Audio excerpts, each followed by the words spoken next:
দীর্ঘ 2 ঘন্টা পর ডাক্তার ওটি থেকে বাইর হয়ে বলল, অপারেশন সাকসেসফুল। আলহামদুলিল্লাহ। এই অপারেশনটা আমাদের কাছে খুব ক্রিটিক্যাল ছিল। আমাদের দেশের ডাক্তাররা কখনোই সম্ভব হতো না। শুধু এই ডাক্তার দম্পতির জন্য আজ মিষ্টির জীবন বেঁচে গেল। আর একটা সুখবর আছে। কি সুখবর ডাক্তার? যেখানে অপারেশন করাতে 2 থেকে 3 লাখ টাকা, সেখানে ডাক্তার নিজেই কোনো টাকা নিতে চায় না। আপনাদের কপাল খুব ভালো। আচ্ছা, ডাক্তারের নাম কি? ডাক্তারের নাম বাবু। বাবু নাম শুনি মা চমকে গেল। আচ্ছা, আমরা কি তার সাথে দেখা করতে পারি? এখন না, ডাক্তার এখন খুব ক্লান্ত, উনি এখন রেস্ট নেবেন। আচ্ছা, আমরা কি এখন রোগীর সাথে দেখা করতে পারি? এখন না, আগে বেডে দেই তারপর। আচ্ছা, ধন্যবাদ ডাক্তার। এরই মধ্যে পুরুষ ডাক্তার হনহন করে চলে যেতে লাগলো। অনিকেত এগিয়ে আসলো, কিন্তু লাগাল পেল না। কিছুক্ষণ পর মহিলা ডাক্তার বের হয়ে চলে যেতে লাগলো।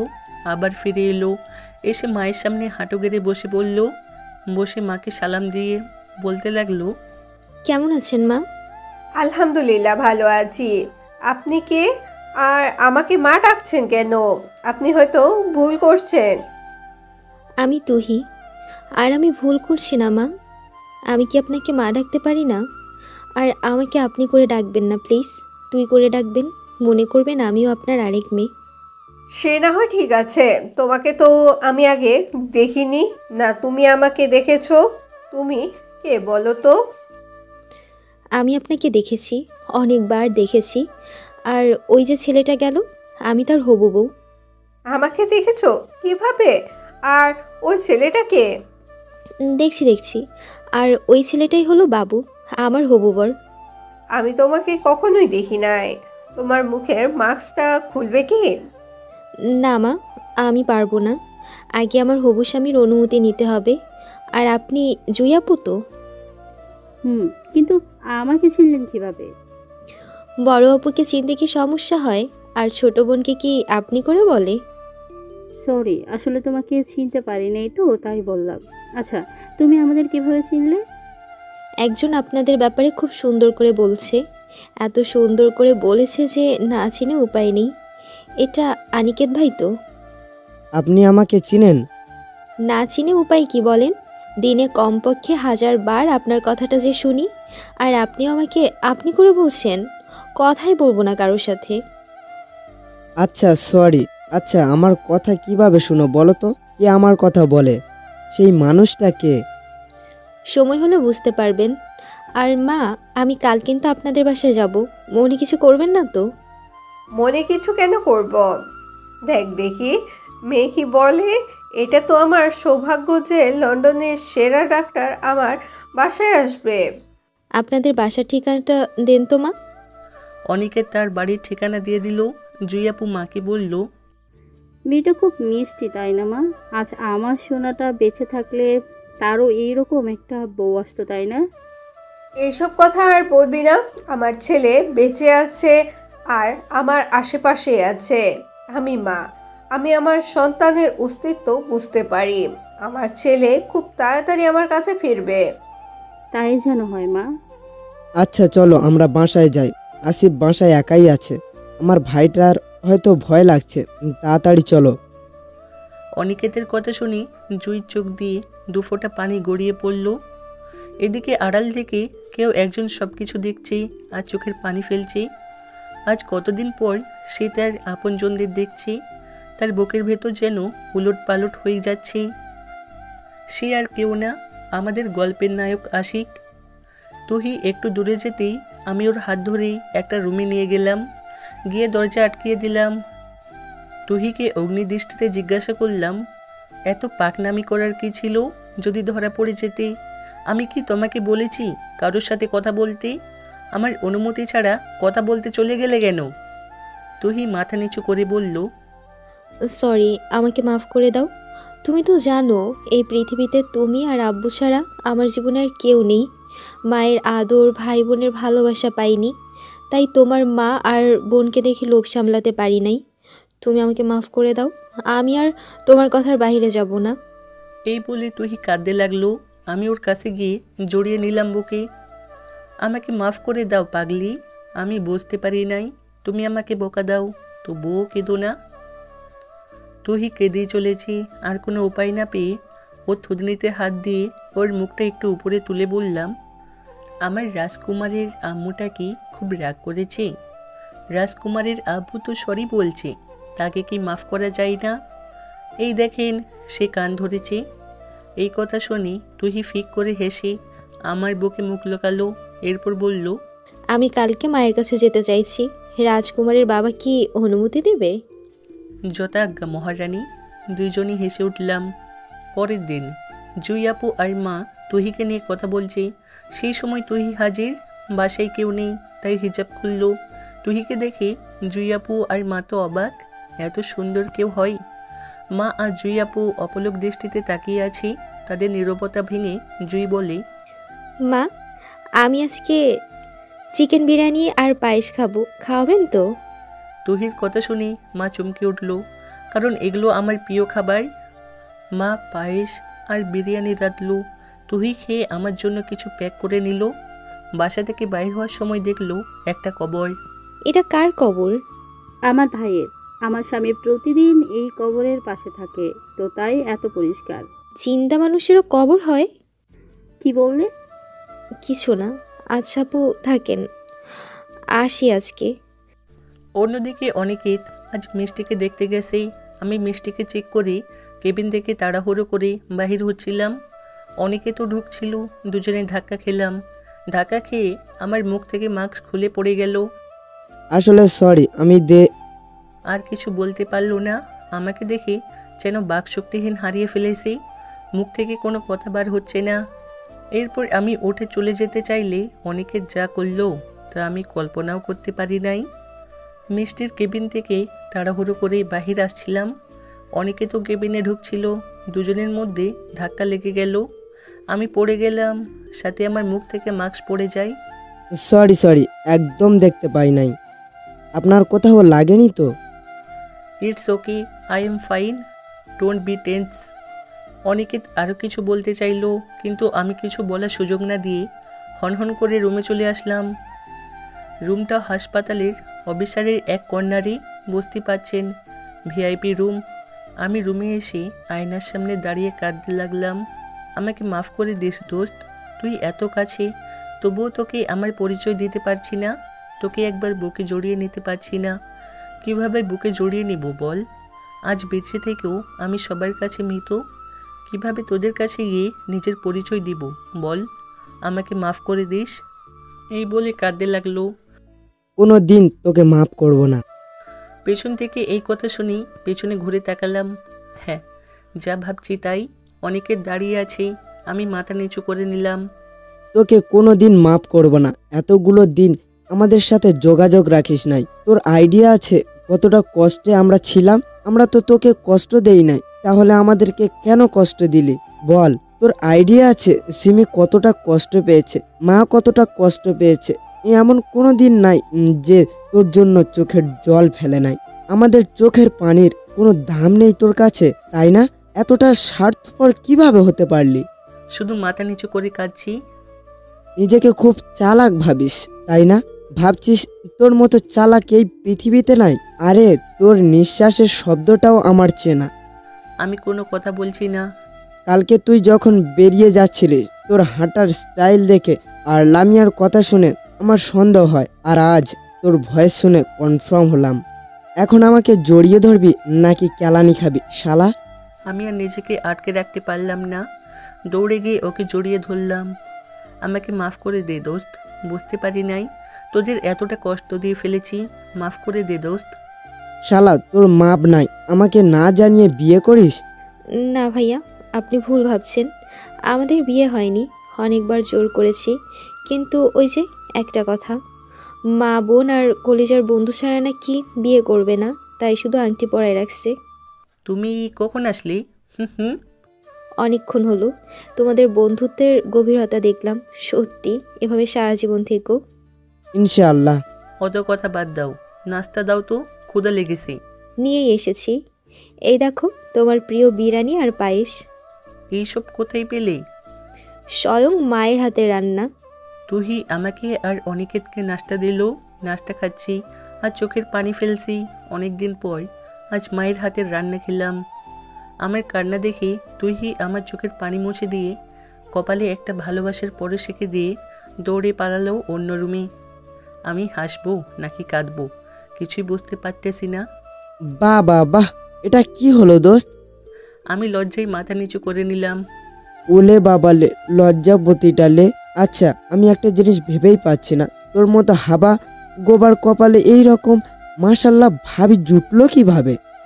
ওই শালা, আমি কি কোনোদিন বলেছি তোকে বাদরের গলায় মুক্তার মালা? এভাবে বলতে পারলি শালা। দুজনেই আড্ডা দিতে লাগলাম। আচ্ছা দাঁড়া, বিশুকে আসতে বলি, ও মনে হয় মিষ্টির কেবিনে আছে। থাক না দোস্ত, ওদেরকে একটু একলা সময় কাটাতে দে। বুঝতে পারছি এখনো রেগে আছিস, তবে যাই বল, বিশুর কোনো দোষ ছিল না, আর মিষ্টিও তোকে খুব ভালোবাসতো, তাই তোর সাথে কোনো মেয়েকে সহ্য করতে পারে নাই। তোর কোলে অন্য মেয়েকে দেখে খুব ভেঙে পড়েছিল, তাই বিশু ওকে সাপোর্ট দিয়েছে শুধু। আর হয়তো তুই ভাবছিস বিশু মিষ্টির সাথে রিলেশনে গিয়েছিল, এটা ভুল। বিশু জান্নাতকে ভালোবাসে। আমি কিছুই বললাম না। অনিকেত বিশুকে আসতে বলল। কিছুক্ষণ পর বিশু আসলো, এসে দরজায় নক করলো। খোলাই আছে, আসতে পারিস। বিশু রুমে এসে দেখি আমি আর অনিকেত বসে আছি। আমাকে দেখে শক খাই। এরপর কিছুক্ষণ চোখে অশ্রু নিয়ে অনেকক্ষণ আমার দিকে তাকিয়ে থাকে। এরপর পেছনে ঘুরে দেওয়ালের সাথে মাথা লাগিয়ে কাঁদতে থাকে। আমি বিছানা থেকে নেমে গিয়ে ওকে ধরলাম। এখনও কি আমাকে জড়িয়ে ধরবি না? ওর কান্না ক্রমশই বাড়তে লাগলো। আমি ওকে পেছন থেকে জড়িয়ে ধরলাম। বিশিও সামনে ঘুরে আমাকে জড়িয়ে ধরলো। আমাকে মাফ করে দিস দোস্ত। কিসের মাফ? আমরা বন্ধু না শাল্লা? আমি কারোর কেউ না, আমি চলে যাচ্ছি। অনিকেতের কথা শুনে ওকে হাতের ইশারায় ডাকলাম। অনিকেতও আমার সাথে যোগ দিল। তিনজনে জড়িয়ে ধরে অনেকক্ষণ কাঁদলাম। অন্যদিকে তুহির রান্না শেষ, সবাই মিলে খাওয়া দাওয়া করলাম। তুহি আমাকে খাইয়ে দিচ্ছে আর আমার খাবার দেখে ওরা হাসছে। প্লিজ ভাইয়া, হাসবেন না। ওর এটা ডেইলি রুটিন, আমি নিজের হাতে না খাওয়ালে ও খায় না, আর আমিও এতে অনেক শান্তি পাই। তাই বলে এত বড় গাধাকে খাবে? ওই শালা, আমি আমার বউয়ের হাতে খাচ্ছি, তোদের কি? হুম হুম। আর কেউ কিছু বলছে না, শুধু হাসছে।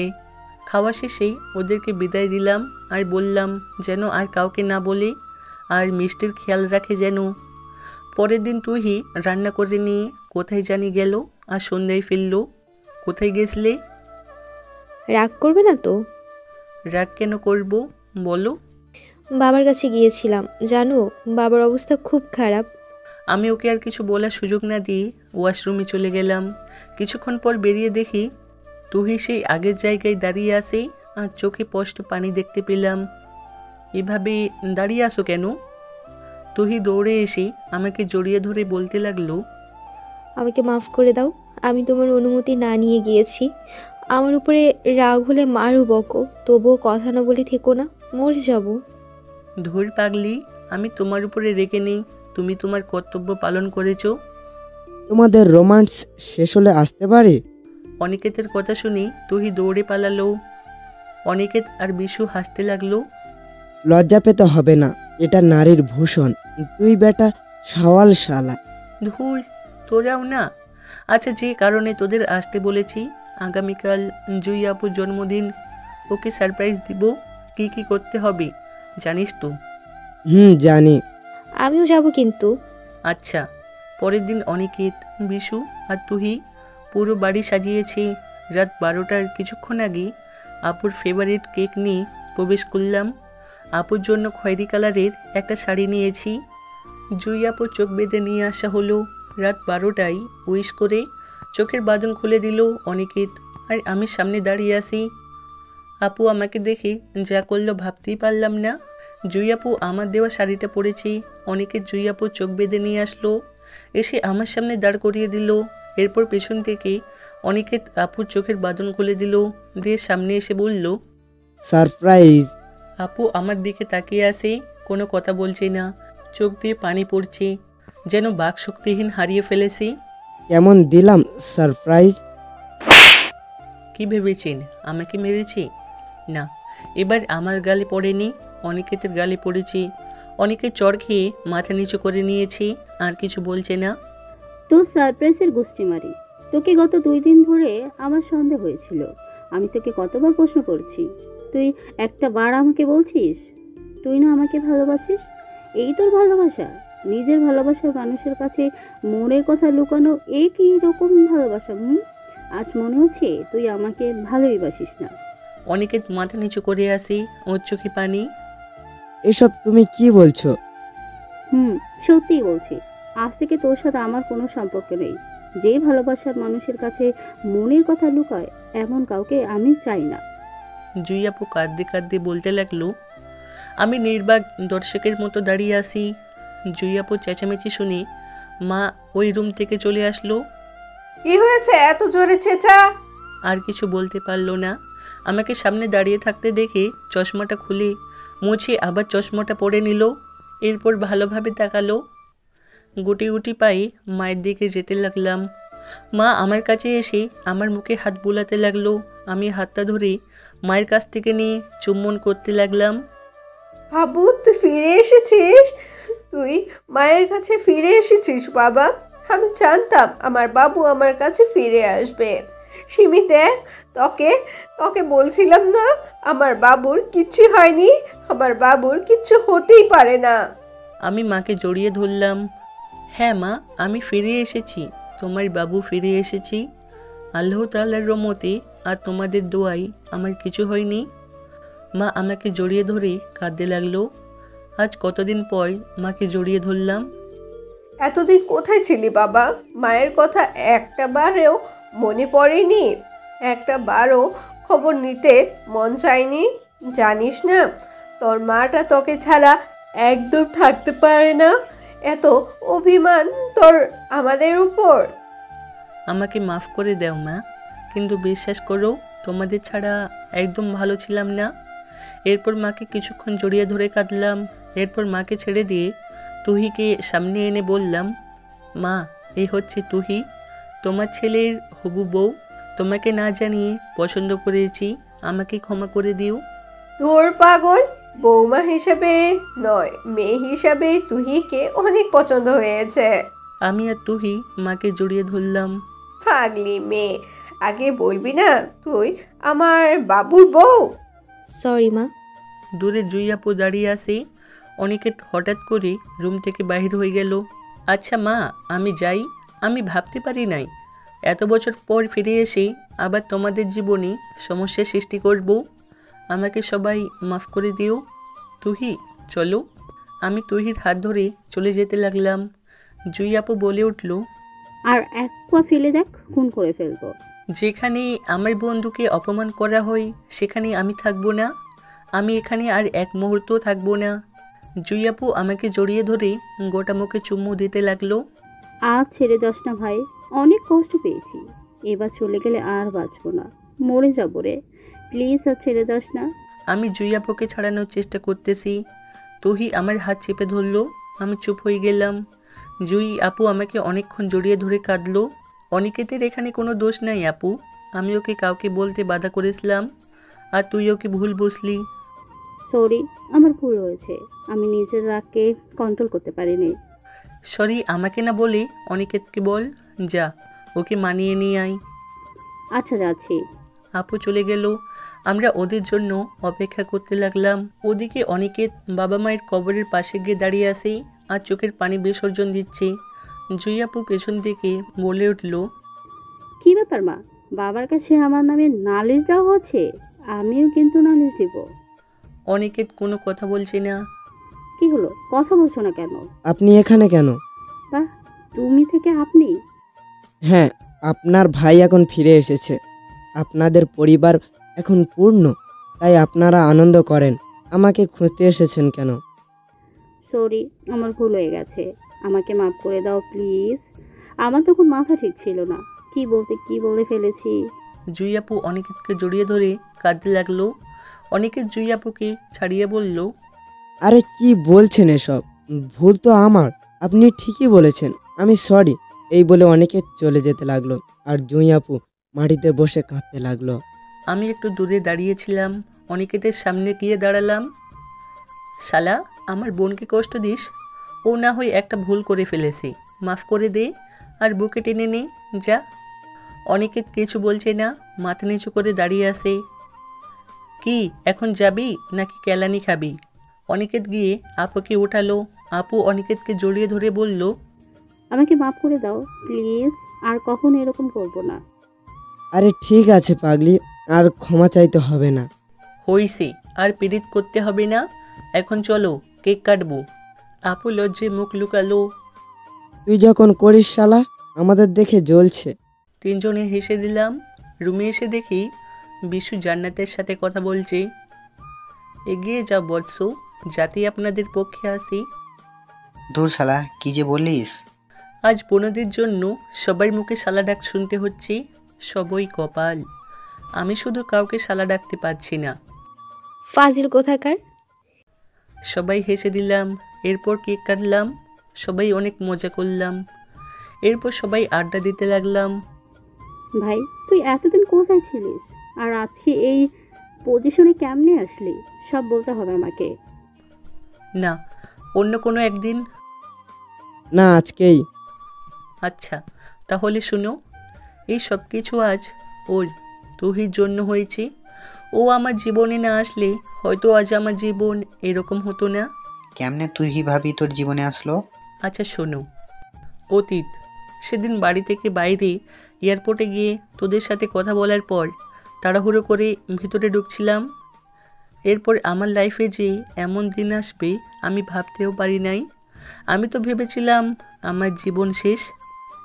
এয়ারপোর্টে পৌঁছে তোমাদের সাথে কথা বলার পর ভিতরে যাচ্ছিলাম, হঠাৎ করে মাথা যেন ঘুরতে শুরু করে, সমস্ত শরীর ঘামতে শুরু করে, চোখ ঝাপসা হতে শুরু করে। এরপর হঠাৎ করে মাথা ঘুরে পড়ে যায়। ও তুহি আর আঙ্কেল এয়ারপোর্টে ছিলেন। আমাকে মাথা ঘুরে পড়ে গেলে ওরা দৌড়ে আমার কাছে এসে আমার মাথা কোলে নিয়ে বলতে লাগে, এই আপনার কি হয়েছে? কথা বলছেন না কেন? কথা বলেন। আব্বু একটু পানি দাও প্লিজ। আঙ্কেল পানি এনে দেয়। সবাই হাসপাতালে নিতে চাইলে ও কারো কাছে আমাকে ছাড়ে না। একটু পর আমার জ্ঞান ফিরে দেখি আমি ওর কোলে শুয়ে আছি। উঠতে চাইলে ও জোর করে শুয়ে দিয়ে বলতে থাকে, আপনাকে উঠতে হবে না। আপনার কি হয়েছিল? এরকমভাবে মাথা ঘুরে পড়ে গেলেন কেন? আমি তো দেখে অবাক।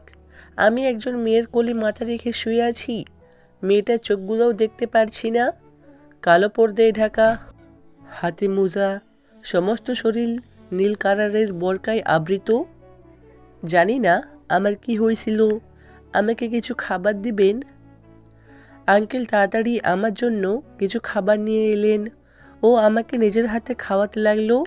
খাওয়া শেষে জিজ্ঞাসা করলাম, কয়টা বাজে এখন? এখন সময় 1:25। আমি শুনে হাওমাও করে কাঁদতে লাগলাম। না, এ হতে পারে না। আমার জীবন এভাবে শেষ হতে পারে না। আমার স্বপ্ন নষ্ট হতে পারে না। আপনি সত্যি বলছেন তো? হ্যাঁ সত্যি বলছি। মা, আমাকে মাফ করে দাও মা। আমি তোমার স্বপ্ন পূরণ করতে পারলাম না। আমি তোমার ভালো ছেলে হতে পারলাম না।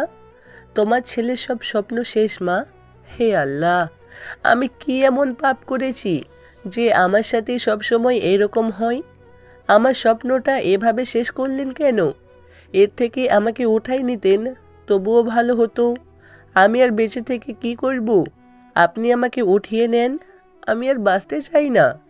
এই বলে কাঁদতে লাগলাম। সবাই আমার দিকে তাকিয়ে আসে। আমার কান্না দেখে তুহিও কাঁদতেছে। এরকমভাবে বলতে নেই। আল্লাহ যা করেন ভালোর জন্যই করেন। কাঁদবেন না প্লিজ। তুমি কোথায় যাবে বাবা, আর কি জন্য যাবে? আমি লন্ডনে যাব স্কলারশিপ নিয়ে, সেখানে ডাক্তারি পড়ার জন্য। আমার সব স্বপ্ন শেষ হয়ে গেল। আমরাও তো সেখানে যাচ্ছি। আচ্ছা কান্না করিও না বাবা, দাঁড়াও আমি চেষ্টা করে দেখছি কি করা যায়। আব্বু চেষ্টা না করতেই হবে, না হলে আমিও যাব না। আঙ্কেল একটু মুচকি হেসে বললেন, তোমার পাসপোর্টের কার্ডটা দাও। আমি আঙ্কেলকে দিলাম। আঙ্কেল চলে গেল। তুহি আমাকে ধরে একটা সিটে বসিয়ে আমাকে ধরে বসে আছে। আমার কেমন জানি লাগছে। আমি সরে যেতে চাইলে তুহি বলল, একদম সরে যাওয়ার চেষ্টা করবেন না। আমি কি বাঘ নাকি ভাল্লুক যে আপনাকে খেয়ে ফেলছি? আপনার শরীর অনেক খারাপ, তাই সরে যেতে হবে না। আমি কিছু বললাম না, মাথা নিচু করে নিলাম। কিছুক্ষণ পর আঙ্কেল ফিরে আসলো। কি হলো আঙ্কেল? আঙ্কেল কিছু বলছে না। তাহলে কি আমার সব স্বপ্ন শেষ? আমি কি আর ডাক্তারি পড়তে যেতে পারবো না? আল্লাহ, তুমি তো দয়ালু। তুমি এটা করতে পারলে, আমার সাথে কেন এইরকম করলে? এই বলে কাঁদতে লাগলাম। আরে দূর বোকা, আগে আমার কথা শুনবে তো। 8:45-এ আমাদের ফ্লাইট, সাথে তুমিও যাচ্ছ, স্কলারশিপে যাচ্ছ, তাই ওরা অ্যালাউ করছেন। আমি কিছু বলার আগেই তুহি বলতে লাগলো, আব্বু, তুমিও না। ছেলেটাকে শুধু শুধু কাঁদানোর কি ছিল? তোমাকে অনেক ধন্যবাদ। আচ্ছা চলেন, আমাদের ফ্লাইটের সময় হয়ে গেছে। তুহি আমাকে ধরে নিয়ে যেতে লাগলো আর আঙ্কেল মুচকি মুচকি হাসছে। লন্ডনে পৌঁছানোর পর এয়ারপোর্টের বাইরে এসে আঙ্কেল বললেন, কোথায় থাকবে তুমি? কোথাও ঠিক করা আছে কি? এসব কি বলছো আব্বু? কেন, আমি কি বললাম আবার? উনি আমাদের সাথেই থাকবে। আর এই অচেনা শহরে উনি কোথায় যাবে বলো? কিন্তু কিসের কিন্তু? কোনো কিন্তু না। আর একটা কথা বললে কি যে করবো আমি নিজেই জানি না। এই কথা বলি তুহি একটা কারে গিয়ে উঠল। আমাদের কাণ্ড দেখে আঙ্কেল শুধু হাসতেছে। কি করবে এবার? আমি কিছু না বলে কারে গিয়ে উঠলাম। আঙ্কেল মুচকি হাসি দিয়ে কারে এসে বসলেন। কিছুক্ষণ পর বাসায় গিয়ে পৌঁছালাম। বাসাটা খুবই সুন্দর। আমাকে একটা রুম দেখিয়ে দেয়া হলো। এটা আমার রুম ছিল, এখন থেকে তোমার। আর পরিচিত হয়ে নেই, আমি তুহি চৌধুরী, বাবা মায়ের একমাত্র মেয়ে। এটা আমাদের নিজস্ব বাসা। আব্বু এখানে বিজনেস করে। আমি আশিক ইসলাম, বাবা মায়ের একমাত্র অবহেলিত ছেলে। অবহেলিত মানে? কিছু না। যাই হোক, আমরা কি বন্ধু হতে পারি? না, আমি আর কারোর সাথে বন্ধুত্ব করতে চাই না। তুহি মন খারাপ করে চলে গেল। এরপর তুহি আমার অনেক কেয়ার করত, আমার কাছে আসতে চাইতো, কিন্তু আমি আসতে দিতাম না, সব সময় এড়িয়ে চলতাম। আজ মেডিকেলের প্রথম দিন, গেটে ঢুকতেই র্যাগের শিকার হলাম। তুহিও ঢুকছিল। আমাকে মাথা নিচু করে দাঁড়িয়ে থাকতে দেখে তুহি আমার হাত ধরে টেনে নিয়ে চলে গেল। কেউ কিছু বলল না। বুঝলাম মাইয়ার পাওয়ার আছে। একটু দূরে গিয়ে ছেড়ে দিয়ে চলে গেল। কিছুই বুঝলাম না। তুহি অনেকভাবে আমাকে বোঝানোর চেষ্টা করে, কিন্তু আমি বুঝি না। একদিন একটা মেয়ে আমাকে ডাক দেয়, আমি সাড়া দিয়ে কথা বলতে থাকি। হঠাৎ তুহি এসে মেয়েটাকে করে চড় মেরে বলতে লাগলো, এই মেয়ে, তোমার লজ্জা করে না একটা অপরিচিত ছেলের সাথে কথা বলতে? তোমার কি লজ্জা বলতে কিছু নেই? আর আপনাকে বলি, আপনি নাকি কারোর সাথে বন্ধুত্ব করবেন না। ওর মধ্যে কি এমন আছে যা আমার মধ্যে নেই? আর রাগটাকে কন্ট্রোল করতে পারলাম না, দিলাম দুইটা বসিয়ে। একদম বাজে কথা বলবে না, বুঝবি? তারপর কথা বলবি। একটা মেয়ের বিষয়ে খারাপ মন্তব্য করতে তোমার লজ্জা করে না? আমার পিছনে পড়ে আছো কেন? আমাকে মুক্তি দাও প্লিজ। আমার কথা শুনে তুহি কাঁদতে কাঁদতে চলে গেল। আমিও মেয়েটাকে সরি বলে চলে গেলাম। সারাদিন কিছু ভালো লাগছে না, কিছু খাই নাই। রাতে বাসায় গেলাম। আঙ্কেল তুহিকে বলল, তুমি যাও তো মা, আশিককে ডেকে আনো। কেন রাখতে হবে? কেন? আমরা যে দয়া দেখিয়েছি, খাইয়েছি, এতেই অনেক। যখন খাওয়ার ইচ্ছে হবে কুত্তার মতো লেজ নাড়িয়ে এসে পায়ের কাছে ঘেউ ঘেউ করবে। আর না খেয়ে থাকলে কেউ মরে না। তুমি খেয়ে নাও। আঙ্কেল তুহির কথা শুনে যেন আকাশ থেকে পড়লেন। আমিও খেতে আসছিলাম। তুহির কথা শুনে খাওয়ার ইচ্ছা শেষ হয়ে গেল। রুমে গিয়ে কাঁদতে লাগলাম। কিছুক্ষণ পর আঙ্কেল প্লেটে করে খাবার নিয়ে আমার রুমে আসলেন। আমার বাবাটা কি রাগ করেছে? না আঙ্কেল, তাহলে বাবাটা আজ খেতে যায়নি কেন? আমার ক্ষুধা নাই। রাস্তার কুকুরের ক্ষুধা লাগলে নিজে থেকেই খেয়ে নেবে। সত্যি কি? আমি খাইয়ে দিলেও কি বাবাটা কি খাবে না? আঙ্কেল আমার মুখের সামনে খাবার ধরলেন, কিভাবে আর না করি। খাওয়ার পর আঙ্কেলকে একটা পার্ট টাইমের জবের কথা বললাম। আঙ্কেল নিজের কোম্পানিতেই একটা চাকরির ব্যবস্থা করে দিলেন। এরপর এভাবে দিন চলতে লাগলো। তুহি আমাকে অনেকভাবে অপমান করে। আর আগের মতো কেয়ার করে না, খবর নেয় না, এমনকি কথা বলতে চাই না। আর ওই মেয়েটা প্রতিদিন আমাকে ডেকে কথা বলে, আর তুই এসব সহ্য করতে পারি না। আমাদের কথা বলা দেখে পর্দার নিচে চোখের পানি ফেলে। ওর এই ইগনোরটা কেন জানি মেনে নিতে পারছি না। একদিন একটু আগে এসে মাঠে এসে বসেছিলাম, হঠাৎ দেখলাম তুই গেট দিয়ে ঢুকছে। ওকে দেখে মাথা খারাপ হয়ে গেল। ওর কাছে গিয়ে যা করলাম তা দেখে সবাই অবাক। পরের দিন একটু আগেই এসে মাঠে বসে আছি, আর তুহির কথা ভাবছি, ওর কেয়ারগুলোর কথা ভাবছি। কতই না কেয়ার করতো। আবার ওর বলা কথাগুলো মনে পড়তেই মন খারাপ হয়ে গেল। ওর ইগনোরের কথা ভেবে চোখে পানি চলে আসলো। আচ্ছা, ও কথা না বলাতে আমি কষ্ট পাচ্ছি কেন? এর থেকেও তো বেশি কষ্ট আমাকে মিষ্টি দিয়েছে। তাহলে এইটুকু কষ্টে আমি কাঁদছি কেন? আর তুহির কেয়ার করা, কথা বলা, এগুলোকে আমি মিস করছি কেন? তাহলে কি আমি ওকে ভালোবেসে ফেলেছি? না, এ হতে পারে না। ও কোটিপতির একমাত্র মেয়ে, আর আমি একটা সামান্য ছেলে যার বাবা নিজের ছেলেকে অস্বীকার করে। আমি ওদের টাকায় খাচ্ছি, পড়ছি, ওদের সাথে বেইমানি করতে যাচ্ছি। না না, আর সামনে এগানো যাবে না। হঠাৎ গেটের দিকে নজর পড়ে গেল। দেখতে পেলাম কেউ একজন জিন্স প্যান্ট পরে ছোট জামা পরে আসতেছে। এর আগে এমন কাউকে দেখি নাই। উঠে একটু এগিয়ে গেলাম, ভালো করে দেখলাম। এরপর যা দেখলাম নিজের চোখকেও বিশ্বাস করতে পারছিলাম না। এ তো তুহি। ও কোনোদিন এই পোশাক পরেনি, আজ কেন পরেছে তা মাথায় ঢুকছে না। সোজা ওর কাছে গেলাম, ওর সামনে দাঁড়িয়ে রক্তিম চোখে ওর দিকে তাকিয়ে আসি। এই যে মিস্টার, আমার সামনে দাঁড়ালেন কেন? আমি কোনো কিছু বলছি না। কি হলো? আমার পথ আটকিয়ে ধরলেন কেন? আমাকে যেতে দে। আর কিছু বলতে না দিয়ে করে একটা চড় মারলাম, তুই আমাকে মারলি? আর অন্য গালে একটা চড় মারলাম। এটা কি পড়েছিস? অন্যকে নিজের শরীর দেখাতে খুব ভালো লাগে, তাই না? তোকে তো আমি জীবনে এই ড্রেস পরে আসতে দেখি নাই, তাহলে আজ কেন পরেছিস? মডার্ন হতে চাইস? রাস্তার মেয়ে হতে চাইস? একটাবার আঙ্কেলের কথাটা ভেবেছিস? আঙ্কেলের সম্মানের কথা ভেবেছিস? তুই মাথা নিচু করে দাঁড়িয়ে আসে। আমার শার্ট খুলে ওর গায়ে জড়িয়ে দিলাম। ওর চোখ দিয়ে পানি পড়তে লাগলো। আমাদের কথা শুনে কিছু আবাল পাবলিক এগিয়ে আসলো। সবাই হুমড়ি পড়ল। অনেক বাধা করলাম, তবুও ছাড়লো না।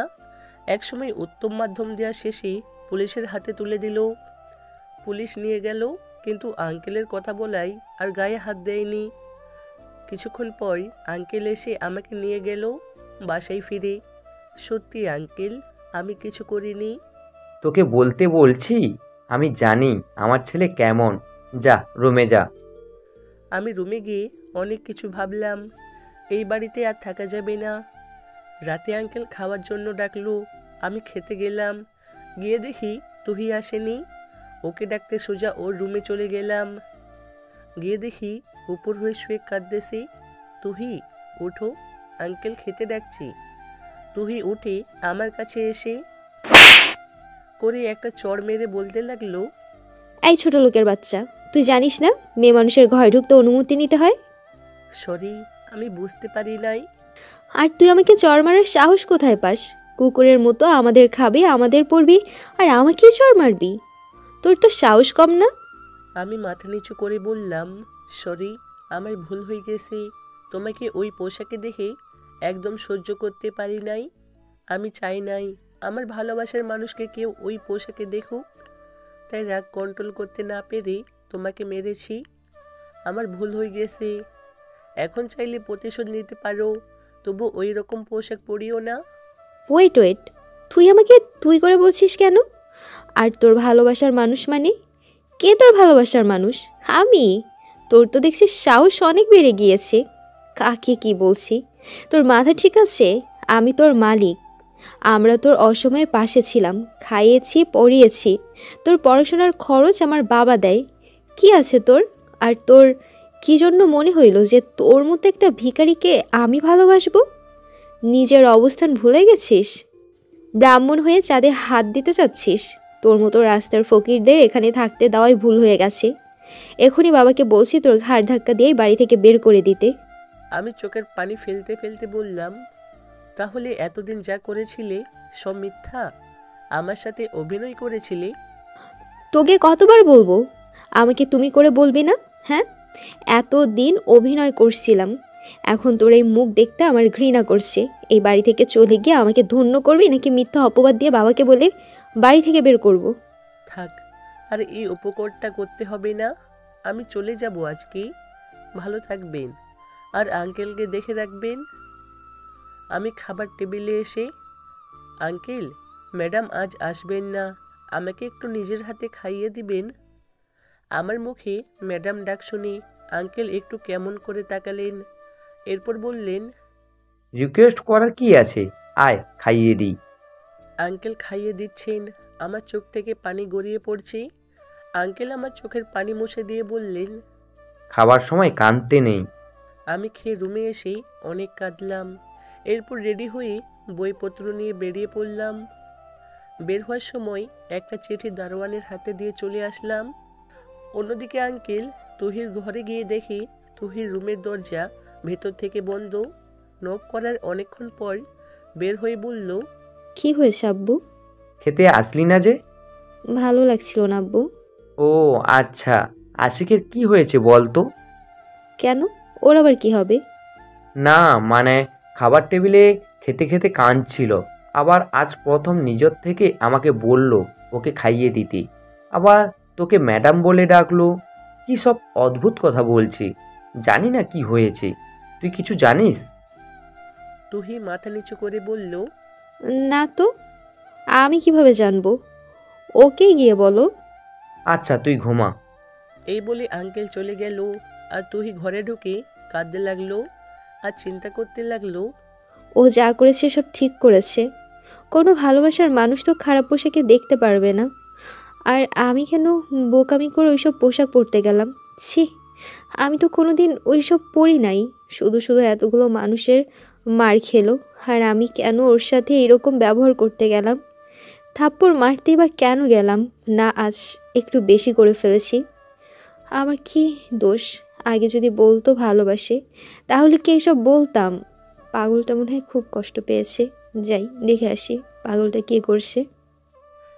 এই বলে তুহি চোখ মুছে আমার থাকার রুমে গিয়ে দেখলো আমার রুমের দরজা খোলা।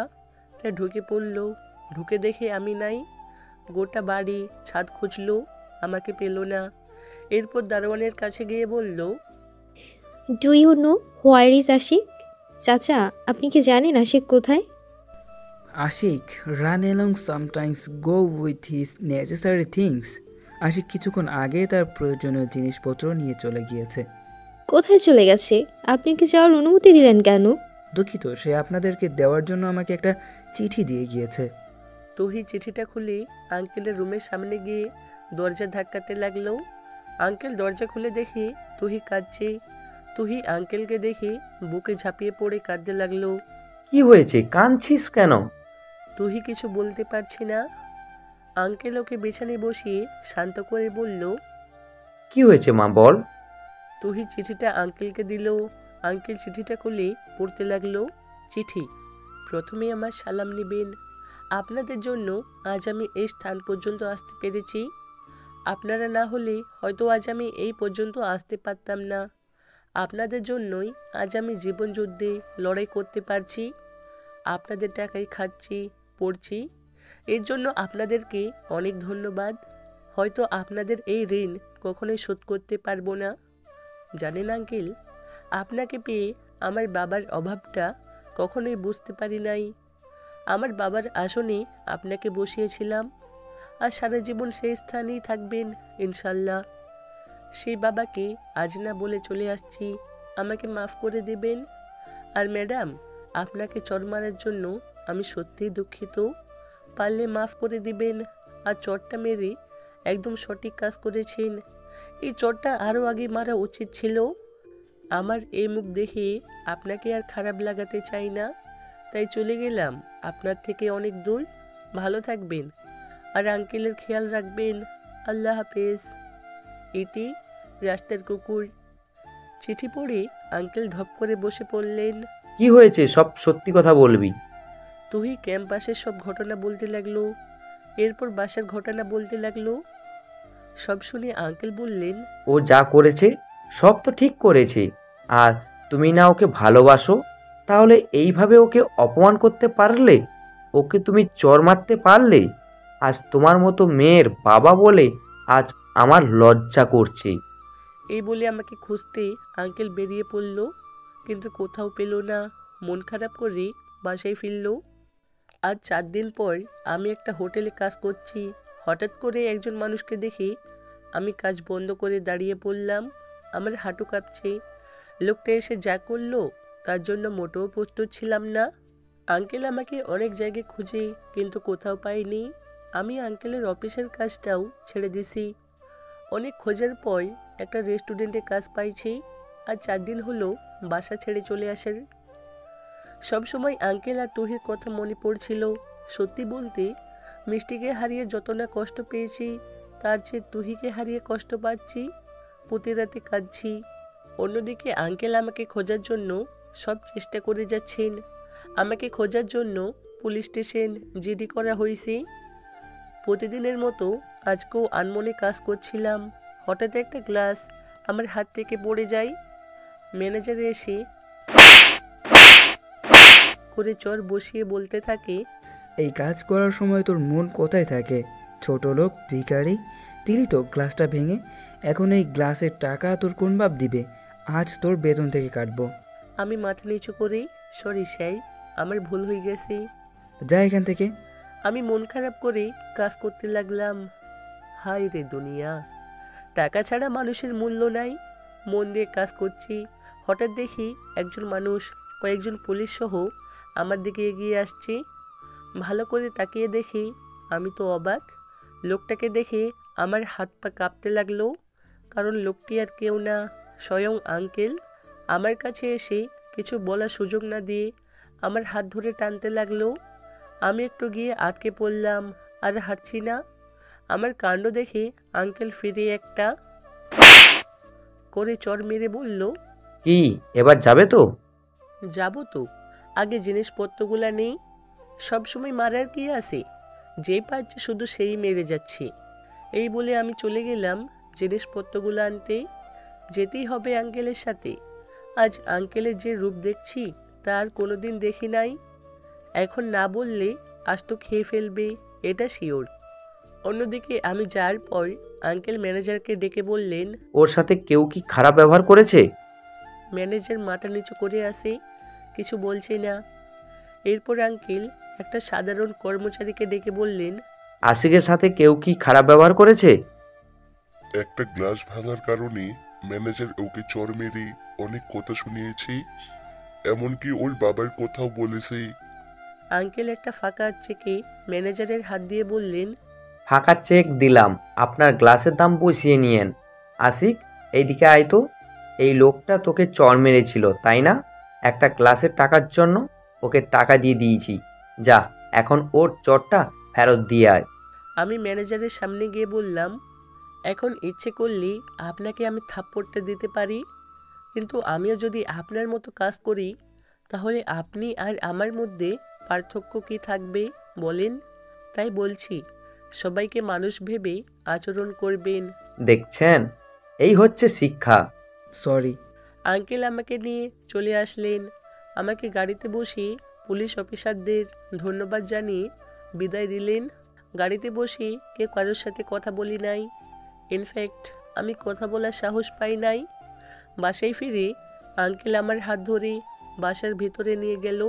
এরপর সামনে দাঁড় করিয়ে বলতে লাগলো, বাড়ি ছেড়ে চলে গিয়েছিলে কেন? আমি মাথা নিচু করে বললাম, এমনি চলে গিয়েছিলাম, আর এই বাড়ি তো আর আমার বাবার না। খুব কথা বলা শিখে গেছিস দেখছি। আচ্ছা, আমি কি নিজের ছেলের থেকে কোনো অংশে তোমাকে কম দেখেছি? নিজের ছেলের মতো তোর যত্ন করেছি এই কয়েকদিনে, তবুও এই কথা বলতে পারলি? আর কি বললি? এমনি এমনি এই বাড়ি ছেড়ে গেছিলিস? আমাকে কি তুই বোকা ভাবছিস? আমি সব শুনেছি তুহির কাছে। একবার কি এই নিয়ে আমার সাথে কথা বলতে পারতি না? আমাকে না বলেই চলে যেতে পারলি? আমার কথা একবারও তোর মনে পড়লো না? আমি মাথা নিচু করে আসি, কিছু বলছি না। জানিস, তোর জন্য মেয়েটা আজ 4 দিন ধরে কিচ্ছু মুখে নেয়নি, শুধু তোর জন্য কেঁদেছে। এইভাবে মেয়েটাকে ছেড়ে যাওয়ার কি খুব দরকার ছিল? মেয়েটা না হয় ভুল করেই ফেলেছে, আমাকে তো অন্তত একবার জানাতে পারতিস। আমি মাথা নিচু করে দাঁড়িয়ে আছি। এখন ওর কাছে যাবি নাকি মার খাবি? আমি মাথা নিচু করে আমার রুমে গেলাম। রুমে গিয়ে তো আমি অবাক, আমার বিছানায় তুহি বালিশে মুখ গুজে কান্না করছি। আমি ওর পাশে বসে বলতে লাগলাম, কি হয়েছে, এত কান্না করার কি আছে? আমি তো চলেই গিয়েছিলাম আপনাকে মুক্তি দিয়ে, তাহলে না খেয়ে থাকার কি আছে?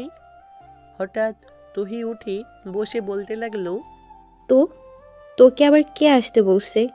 শুনলাম কে নাকি না খেয়ে আসে, আমার জন্য নাকি কান্না করছে, তাই ফিরে আসলাম।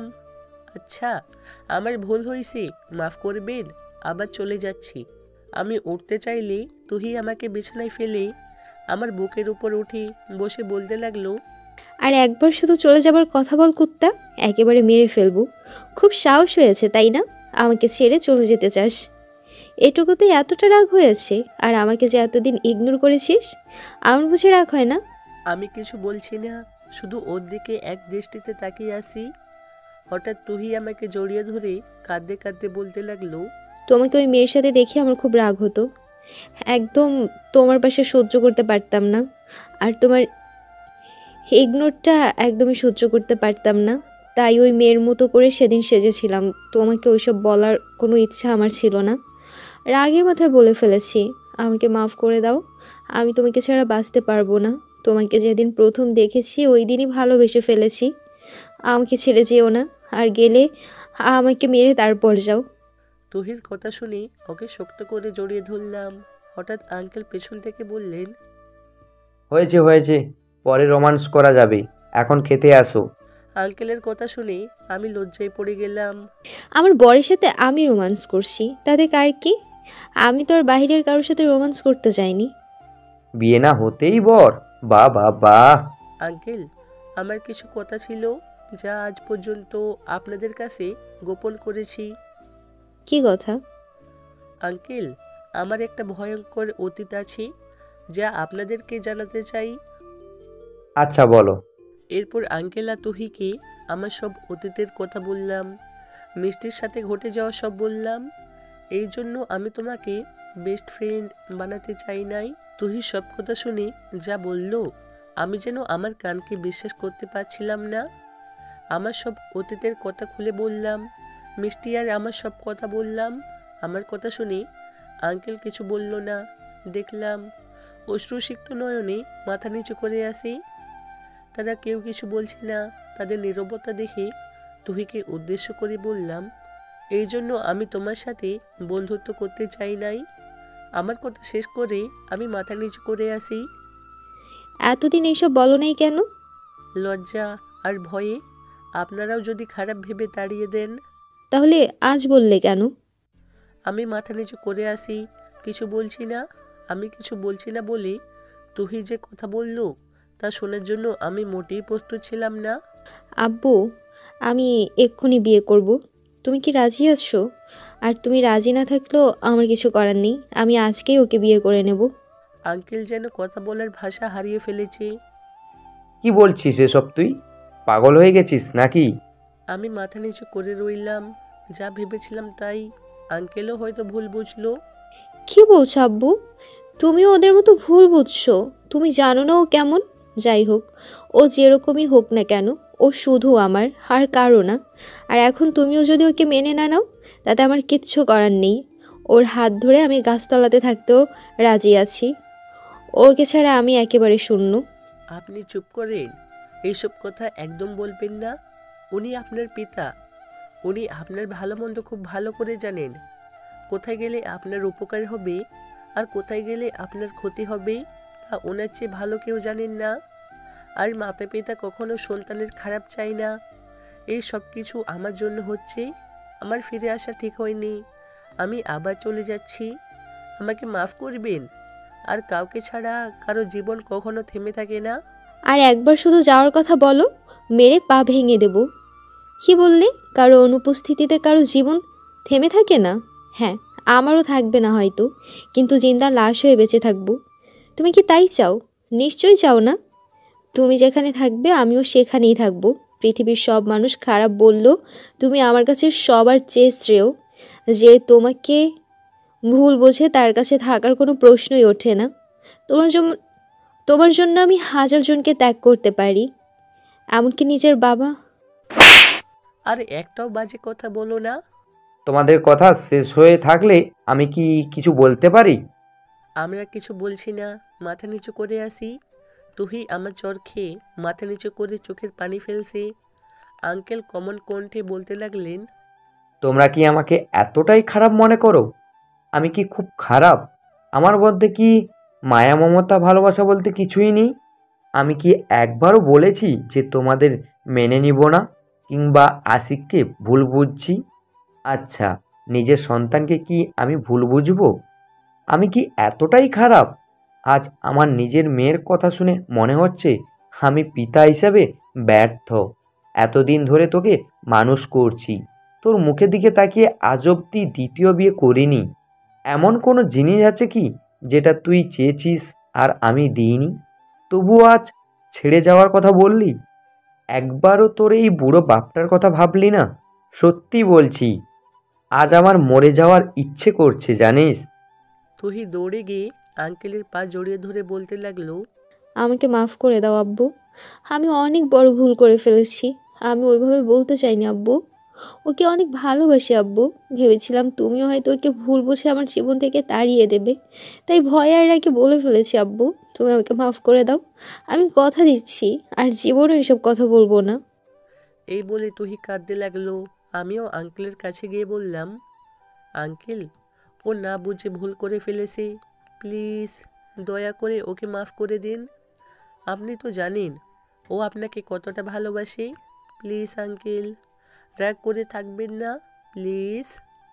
আঙ্কেল আমার কথা শুনে তুহিকে পা থেকে উঠিয়ে আমাদের দুজনকে জড়িয়ে ধরে বলতে লাগলেন, মাপ করতে পারি, তবে একটা শর্তে। কি সেটা শর্ত? আমরা কি জানতে পারি জাহাপানা? আজকেই তোদের বিয়ে। না, এটা তো বড় শাস্তি হয়ে যাচ্ছে জাহাপানা। আমরা তো এতটাও ভুল করিনি। শাস্তিটা কি একটু কমানো যায় না? না, যায় না। কিন্তু আমি তো এখনো ছোট, আমি তো এখন বিয়ে করতে পারবো না। আমার কথা শুনে তুহি আঙ্কেলকে ঘরের বাইরে পাঠিয়ে দিল। আব্বু, তুমি বিয়ের অ্যারেঞ্জ করো, ওকে আমি রাজি করাচ্ছি। আঙ্কেল হাসতে হাসতে বেরিয়ে গেলেন। তুহি দরজা বন্ধ করে দিয়ে আমার কাছে এসে আমাকে বিছানায় ধাক্কা দিয়ে ফেলেই আমার বুকের উপর বসে বলতে লাগলো, শালা, তুই ছোট। সঠিক সময় বিয়ে করলে এতদিন আমাদের ছেলে মেয়ে আব্বু আম্মু বলে ডাকতো। আর তুই বিয়ে করবি না, তোর দাদা বিয়ে করবে। তাহলে আমার দাদাকেই বিয়ে করো। কি বললি শালা খাটাস?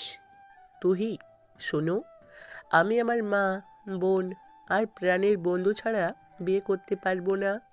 আমাকে মাফ করে দিও। আমার কথা শুনে তুহি আমার কপালে একটা কিস করে শক্ত করে জড়িয়ে ধরল।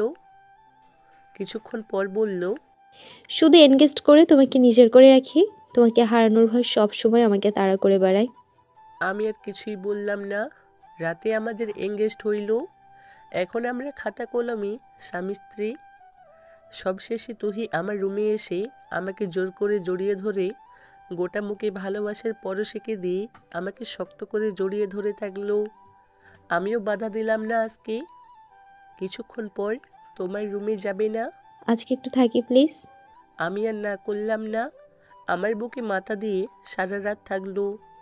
পরের দিন আমার রুমে তহির বেডটা ঢোকানো হলো। ওর একটাই শর্ত, ওর পাশে ঘুরে শুতে হবে আর ও সারা রাত দেখবে। এভাবে তহির কেয়ার, ভালোবাসায় 3 বছরের মেডিকেল শেষ করলাম দুজনে। পরের 1 বছর প্রফেশনাল জীবন। আমি তহিকে ধন্যবাদ না দিয়ে পারি না। আমার একটা কথাই 4টা বছর নিজেকে ধরে রাখছে। এরপর হঠাৎ একদিন শুনলাম যে বাংলাদেশে নাকি যেতে হবে। তুহিও খুব জেদ করছিল, তাই চলে আসলাম। এসে দেখি রুগী মিষ্টি বর্তমান। আমার কথা শুনে কে কি বলবে ভেবে পাচ্ছিল না। জুই আপু তুহির কাছে গিয়ে ওর হাত ধরে বলতে লাগলো, তোমাকে কি বলে ধন্যবাদ দিব ভেবে পাচ্ছি না। তোমার মতো ভাইয়ের বউ পেয়ে আমার ভাইয়ের জীবনটা সত্যিই ধন্য। আমার ভাইকে সত্যিই তুমি ডিজার্ভ করো। আপুর কথা শুনে তুহি মায়ের বুকে মুখ লুকালো। একটা সুসংবাদ সবার জন্য। তুমি আবার হুট করে কি সুসংবাদ পেলে? মা হতে যাচ্ছ নাকি? সবাই হাসতে লাগলো। আরে মা হতে যাবে কেন, বাবা হব। আমার বন্ধু যখন আমাকে ছাড়া বিয়ে করেনি, আমিও আমার বন্ধুকে ছাড়া বাবা ডাক শুনবো না। দুজনেই একসাথে বাবা ডাক শুনবো। তাই আগামী শুক্রবার আশিক আর রুহির বিয়ে। বাহ, সেই কথা বলছিস তো। বিয়ের সব দায়িত্ব কিন্তু আমার। আমি তাহলে কি ঘোড়ার ঘাস কাটবো? তা কেন করবি? তোর দাদা কয়টা ঘোড়া রেখে গেছে রে? তুই সব সুন্দরী মেয়েদের দেখবি। এটা একটা ভালো কথা বলেছিস, আইডিয়াটা ভালো আছে। জুই আপু রক্তিম চোখে অনিকেতের দিকে তাকিয়ে আসে। অনিকেত ভয় পেয়ে বলল, আমি কিছু বলি নাই তো। বিশু বলেছে। এভাবে তাকিয়ে থাকার কি আছে বুঝি না। এই রুমে আয় আগে, তুই তারপর বুঝবো। সিনিয়র আপুদের বিয়ে করা এ এক সুবিধা। মাঝে মাঝে তুই তোকারিও শোনা যায়। কি বললি আপু? আর কে রাখে, অনিকেত দেয় দৌড়। আজ বেচারের কপালে শনি আছে। আমি আর বিশু এক রুমে গেলাম, আর মায়ের সাথে তুহি গেল। আমরা রুমে যাচ্ছিলাম, তুহি এসে ঠুস করে এক কপালে একটা চুমু দিয়ে দৌড়ে পালালো। বিশু ভ্রু কুঁচকে তাকালো। আমি মাথা চুলকাতে চুলকাতে বললাম, এটা প্রতিদিনের রুটিন। শুয়ে পড়লাম। সকালে ঘুমের মধ্যে বুঝতে পারলাম কে যেন মাথায় হাত বুলাচ্ছে। চোখ খুলে যাকে দেখলাম আর মাথাটা ঠান্ডা রাখতে পারলাম না। আমি আর বিশু এক রুমে যাচ্ছিলাম, হঠাৎ তুহি এসে ঠুস করে আমার কপালে চুমু দিয়ে দৌড়ে পালালো। বিশু অবাক নয়নে আমার দিকে তাকিয়ে বলল, বাহ বাহ বাহ, ভালোই চলছে। এভাবে বলার কি আছে, এটা ডেইলি রুটিন। আমি মাথা নিচু করে লজ্জা ভাব নিয়ে রুমে এসে শুয়ে পড়লাম। শুয়ে শুয়ে ভাবতেছি আমার জীবন কোথায় ছিল আর আজ কোথায়। কখনো আশা করি নাই আমার জীবনে এতটা পরিবর্তন আসবে। এই সব কিছুর জন্য ধন্যবাদের দাবিদার একমাত্র তুহি। আমার জন্য কী না করেনি, ওকে পেয়ে সত্যি আজ আমি ধন্য। আপনি যাকে ভালোবাসেন তার কাছে পাবেন 50%, আর যে আপনাকে ভালোবাসবে তার কাছে পাবেন 100%। অতএব তাকেই ভালোবাসুন যে আপনাকে ভালোবাসে। তুহির কথা ভাবতে ভাবতে কখন যে ঘুমিয়ে গেছি আমার আর মনে নাই। সকালে ঘুমের মধ্যে অনুভব করছি কে যেন আমার মাথায় হাত বুলিয়ে দিচ্ছে। টিপ টিপ করে চোখ খুলতে যাকে আমার পাশে দেখলাম তাকে দেখে আমার ঘুম চলে গেল। আর নিজের মেজাজটাকে কন্ট্রোল রাখতে পারলাম না, কারণ লোকটি আর কেউ না, আমার জন্মদাতা পিতা। আমি চটপট করে উঠে বসলাম। কেমন আছিস বাবা? এতদিন একটা বারও কি তোর এই বাপটার কথা মনে পড়েনি? আপনি এখানে কেন? ও মা, এই কি কথা? বাবার ছেলের কাছে আসতে কি কোনো বারণ কারণ লাগে? হ্যাঁ লাগে, অবশ্যই লাগে। আপনার মতো বাবাদের লাগে। কি বলছিস এসব তুই? একদম ঠিক বলেছি। আমি বেঁচে আছি কি না আজ দেখতে এসেছেন, চিন্তা করবেন না, মরি নাই। আর আগের থেকে অনেক ভালো আছি। এখন দেখা শেষ হলে আপনি আসতে পারেন। কি বলছো এসব তুমি? একদম ঠিক বলেছি। আর মা, এসব ফালতু লোকেদের এই বাড়িতে ঢুকতে কে দিছে? আর অনিকেত, তোকে বললি এইসব সস্তা মানসিকতার মানুষদের যদি এখানে আসতে দিবি তাহলে আমাকে ডাকছিস কেন? লোকেদের কেন বললাম ভাবছেন তো? বড় আপু এসেছি, কিছু দূরে দাঁড়িয়ে আছি তাই বললাম। কি বলছো এসব তুমি? উনি তোমার জন্মদাতা পিতা, এটা কি তুমি অস্বীকার করতে পারবে? আর মা ওনাদেরকে আসতে দিতে চায়নি, আমি আসতে দিয়েছি। জুই আপুর জন্মদিনে ওনারা শুভেচ্ছা জানাতে এসেছিলেন। আমি জোরে জোরে হাসতে লাগলাম। আব্বা আর বড় আপু মাথা নিচু করে দাঁড়িয়ে আছে। আমার হাসি দেখে তুহি বলল, হাসছো কেন তুমি? তোমার কথা শুনো। আমি কি কোনো হাসির কথা বলছি তো তুমি হাসছো? হাসার কথাই তো। উনি নাকি আমার জন্মদাতা পিতা, যিনি কিনা নিজের সন্তানের জন্ম নিয়ে নিজের স্ত্রীকে প্রশ্নবিদ্ধ করার মাধ্যমে ছোট করে, নিজের সন্তানের জন্মসূত্র নিয়ে যার মনে প্রশ্ন জাগে তিনি নাকি জন্মদাতা পিতা। দিনের পর দিন যিনি নিজের সন্তানের সাথে কুকুরের মতো ব্যবহার করে তিনি নাকি পিতা। যে পিতা সন্তানকে রাস্তার কুকুরের সাথে তুলনা করে নিজের সন্তানের ভরণ পোষণের খরচ চাই, সে পিতাকে আমি আমার পিতা হিসাবে মানি না। যে পিতা সন্তানের জীবনের চেয়েও নিজের সম্মানকে বেশি ভালোবাসেন, তিনি পিতা হওয়ার যোগ্য না। এমন পিতার মুখটাও আমার দেখার ইচ্ছা নাই। আমার কথা শুনে আব্বা মাথা নিচু করে বেরিয়ে যেতে লাগলেন। এখনও কোথায় যাচ্ছেন? একটু অপেক্ষা করেন প্লিজ। তুহি, আমার ওয়ালেট থেকে চেক বইটা নিয়ে আসো তো। কেন? ওইটা তুমি কি করবে? তোমাকে কতবার বলবো, বেশি প্রশ্ন আমার ভালো লাগে না। যেটা বলেছি সেটা করো। তুহি চেক বইটা আমার হাতে এনে দিল। আমি একটা চেকে স্বাক্ষর করে দিয়ে আব্বার কাছে গিয়ে বললাম, এই নেন, এটা ধরেন। কি এটা? দেখতে পাচ্ছেন না? এটা একটা ব্ল্যাঙ্ক চেক, স্বাক্ষর করে দেওয়া আছে।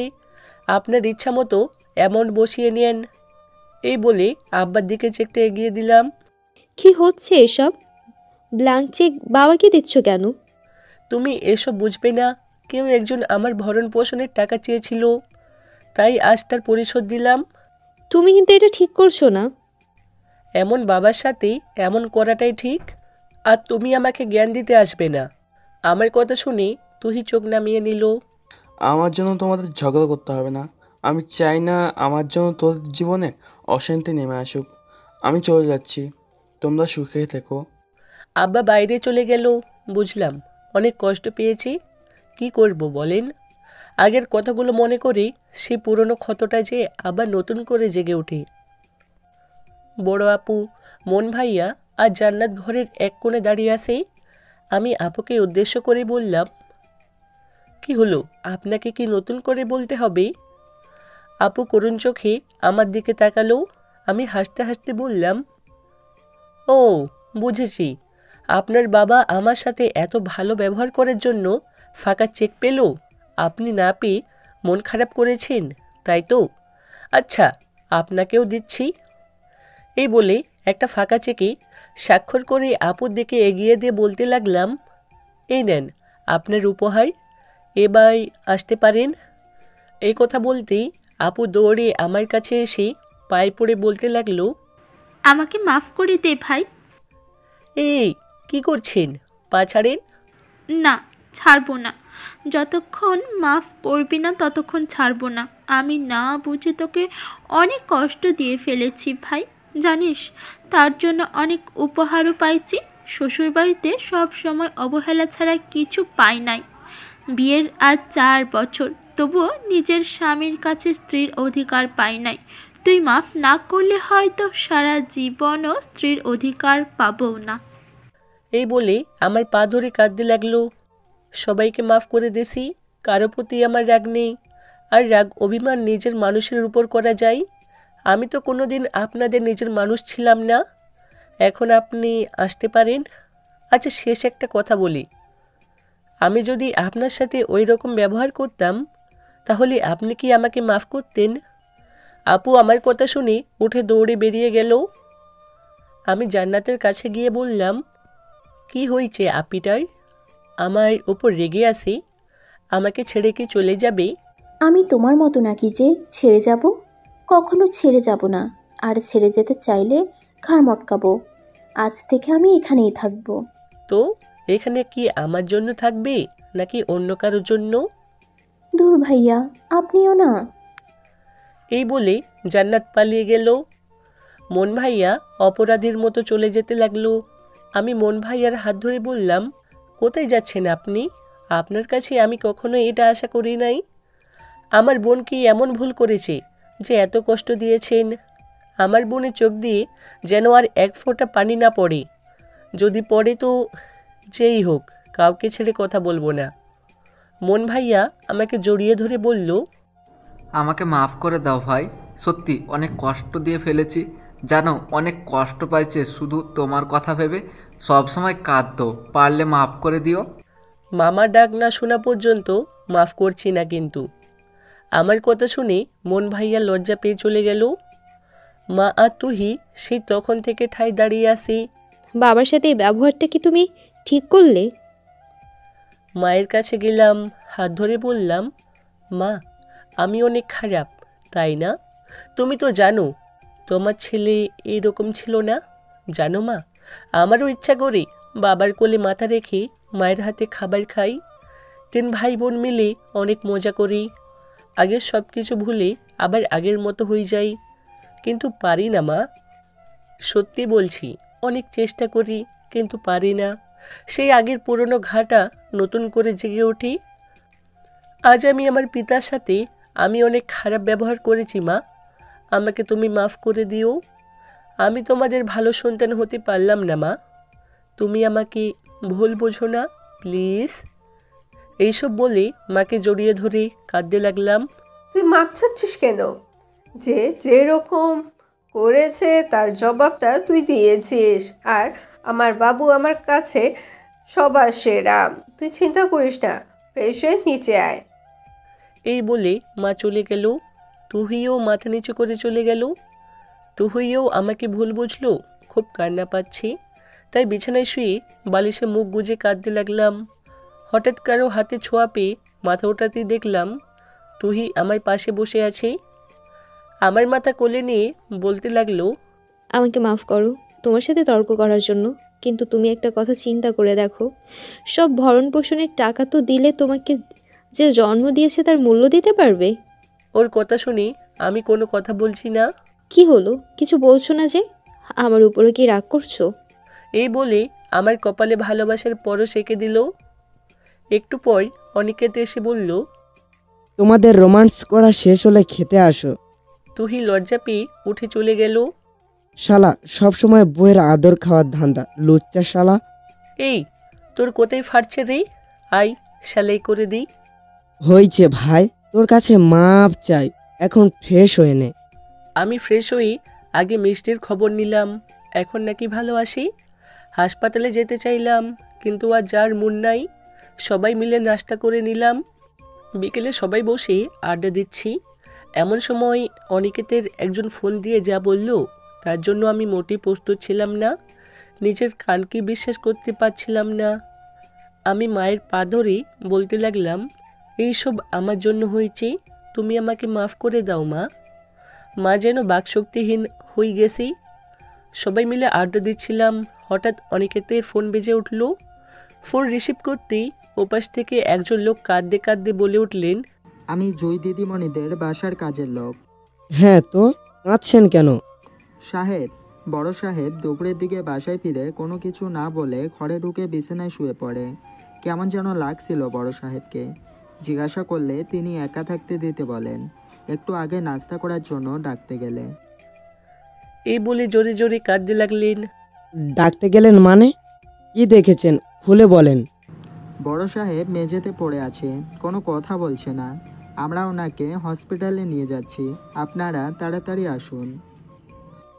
অনিকেতের হাত থেকে ফোনটা পড়ে গেল। সবাই দাঁড়িয়ে পড়ল। কি হয়েছে রে, তোকে এইরকম লাগছে কেন? অনিকেত কোনো কথা বলছে না। কি হয়েছে, কিছু তো বল। আঙ্কেল অজ্ঞান হয়ে ঘরের মেঝে পড়েছিল, বাড়ির কাজের লোক বুঝতে পেরে হসপিটালে নিয়ে গেছে, কোনো কথা বলছে না। এই বলে অনিকেত কাঁদতে লাগলো। মা আর জুই নিস্তব্ধ হয়ে সোফায় বসে পড়ল। আমার যেন কথা বলার শক্তি হারিয়ে ফেলেছি, হাত পায়ে কোনো শক্তি পাচ্ছি না। পড়ে যেতে গেলে অনিকেত ধরে ফেলল। কোনো রকমে মায়ের কাছে গিয়ে মায়ের পায়ের কাছে বসে বললাম, আমাকে মাফ করে দাও মা, এইসব কিছু আমার জন্য হয়েছে, আমার উচিত হয়নি তখন এত খারাপ ব্যবহার করার। তুই এত করে বলল, তবুও আমি শুনি নাই। আমাকে তুমি মাফ করে দাও মা। মা কিছুক্ষণ চুপ করে থেকে আমাকে জড়িয়ে ধরে হাওমাও করে কেঁদে উঠলেন। জুই আপু তো আগের থেকে কাঁদতেছিল, তুই আপুকে সামলাচ্ছে। আমি আগেই বলেছিলাম রাগের মাথায় বেশি কথা বলা উচিত না। দেখলে তো কি হলো, আজ যদি বাবার কিছু হয়ে যায় তাহলে তোমাকে কখনো ক্ষমা করব না আমি। নিজের জন্মদাতা পিতাকে যে মৃত্যুর মুখে ঠেলে দিতে পারে, তার সাথে আমার কোনো সম্পর্ক নেই। এত কথা বাদ দিয়ে আগে হাসপাতালে চলো, দেখি আঙ্কেল কেমন আছে। ঠিক বলেছিস, গাড়ি বের কর।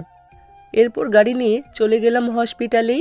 যে হসপিটালে মিষ্টিকে রাখা হয়েছে, একই হাসপাতালে আব্বাকেও নিয়ে আসা হয়েছে। আমরা সবাই হাসপাতালে গিয়ে দেখি আব্বাকে ওটিতে নেওয়া হয়েছে, অপারেশন করবে। একজন ডাক্তার বেরিয়ে এসে আমাকে দেখে বললেন, doctor Ashiq, what a suspense. Doctor, রোগীর অবস্থা কেমন? দেখুন স্যার, রোগীর অবস্থা খুব একটা ভালো না। রোগীকে আনতে দেরি করে ফেলেছে। রোগীর বাঁচার চান্স খুব কম। অক্সিজেন নিতে কষ্ট হচ্ছে রোগীর। একজন ডাক্তার হিসেবে বুঝতে পারছেন। আমি ধপ করে চেয়ারে বসে পড়লাম। রোগী, আপনার কি হয়েছে? আমার বাবা হয়। ও, তাহলে আসেন। আপনি ওটিতে থাকলে অপারেশন আরও ভালোভাবে হবে। আল্লাহ চাইলে উনি সারভাইভ করতে পারেন। আর দেরি করবেন না। আমার হাত পা যেন কাজ করছে না। মনে কর আঙ্কেলের জীবন এখন তোর হাতে, তুই কি করবি ভেবে দেখ। ওর কথা শুনে আমার এক মুহূর্ত দেরি না করে রেডি হয়ে তুহিসহ ওটিতে ঢুকে পড়লাম। তুহিসহ বাকি ডাক্তাররা আমাকে সাহায্য করছে।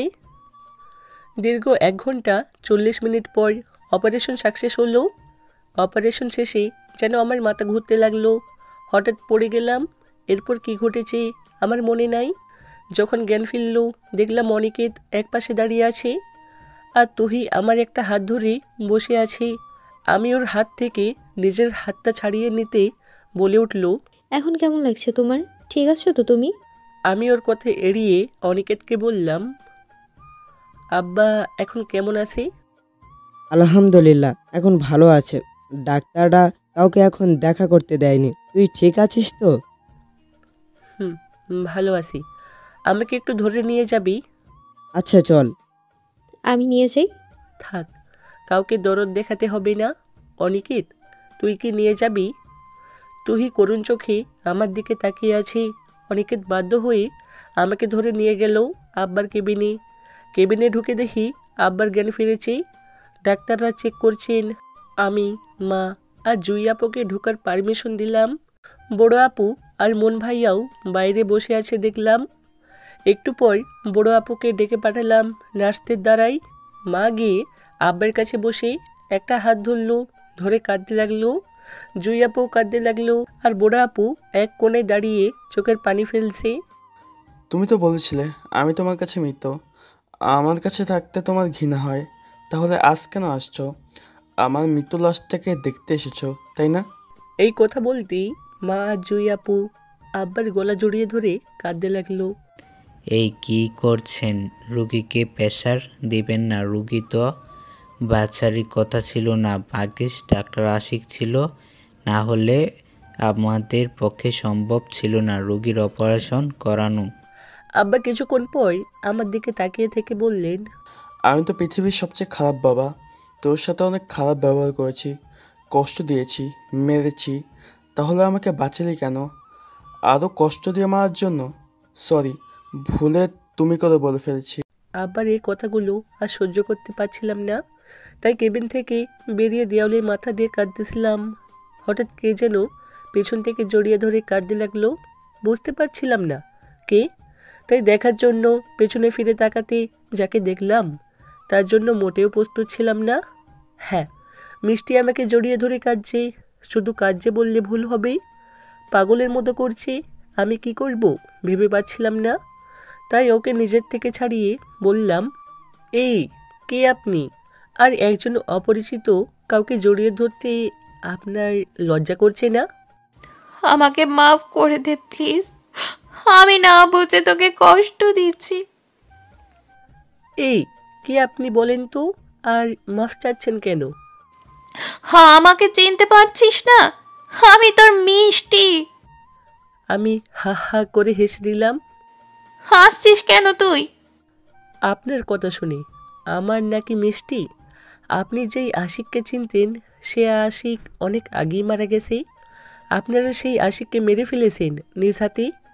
তারপর এক নতুন আশিকের জন্ম দিয়েছিল একজন, কিন্তু সেই আশিককেও আজ মেরে ফেলল। এই যে আশিককে দেখছেন শুধু উপর থেকে জীবিত, কিন্তু ভেতর থেকে অনেক আগেই মারা গেছে। আজ নতুন করে আর একবার মৃত্যু হলো। কথাগুলো তুহির দিকে তাকিয়ে বললাম। আমার কথা শুনে মাথা নিচু করে কাঁদতে লাগলো। মিষ্টি আমার পায়ে পড়ে গেল। আমাকে মাফ করে দে, আমি না বুঝে ওই সব করেছি। আমি জানতাম না সত্যিটা। জান্নাতের সাথে তোকে দেখে খুব কষ্ট হতো, তাই তোকে কষ্ট দিচ্ছি। কিন্তু বিশ্বাস কর, তোকে কষ্ট দিয়ে আমি ভালো ছিলাম না রে। প্লিজ আমাকে মাফ করে দিয়ে আবার তোর বুকে টেনে নে। আমার মতো রাস্তার কুকুরের কাছে মাপ চাইলে আপনার সম্মান নষ্ট হবে। কি করছেন একবার ভেবে দেখেন।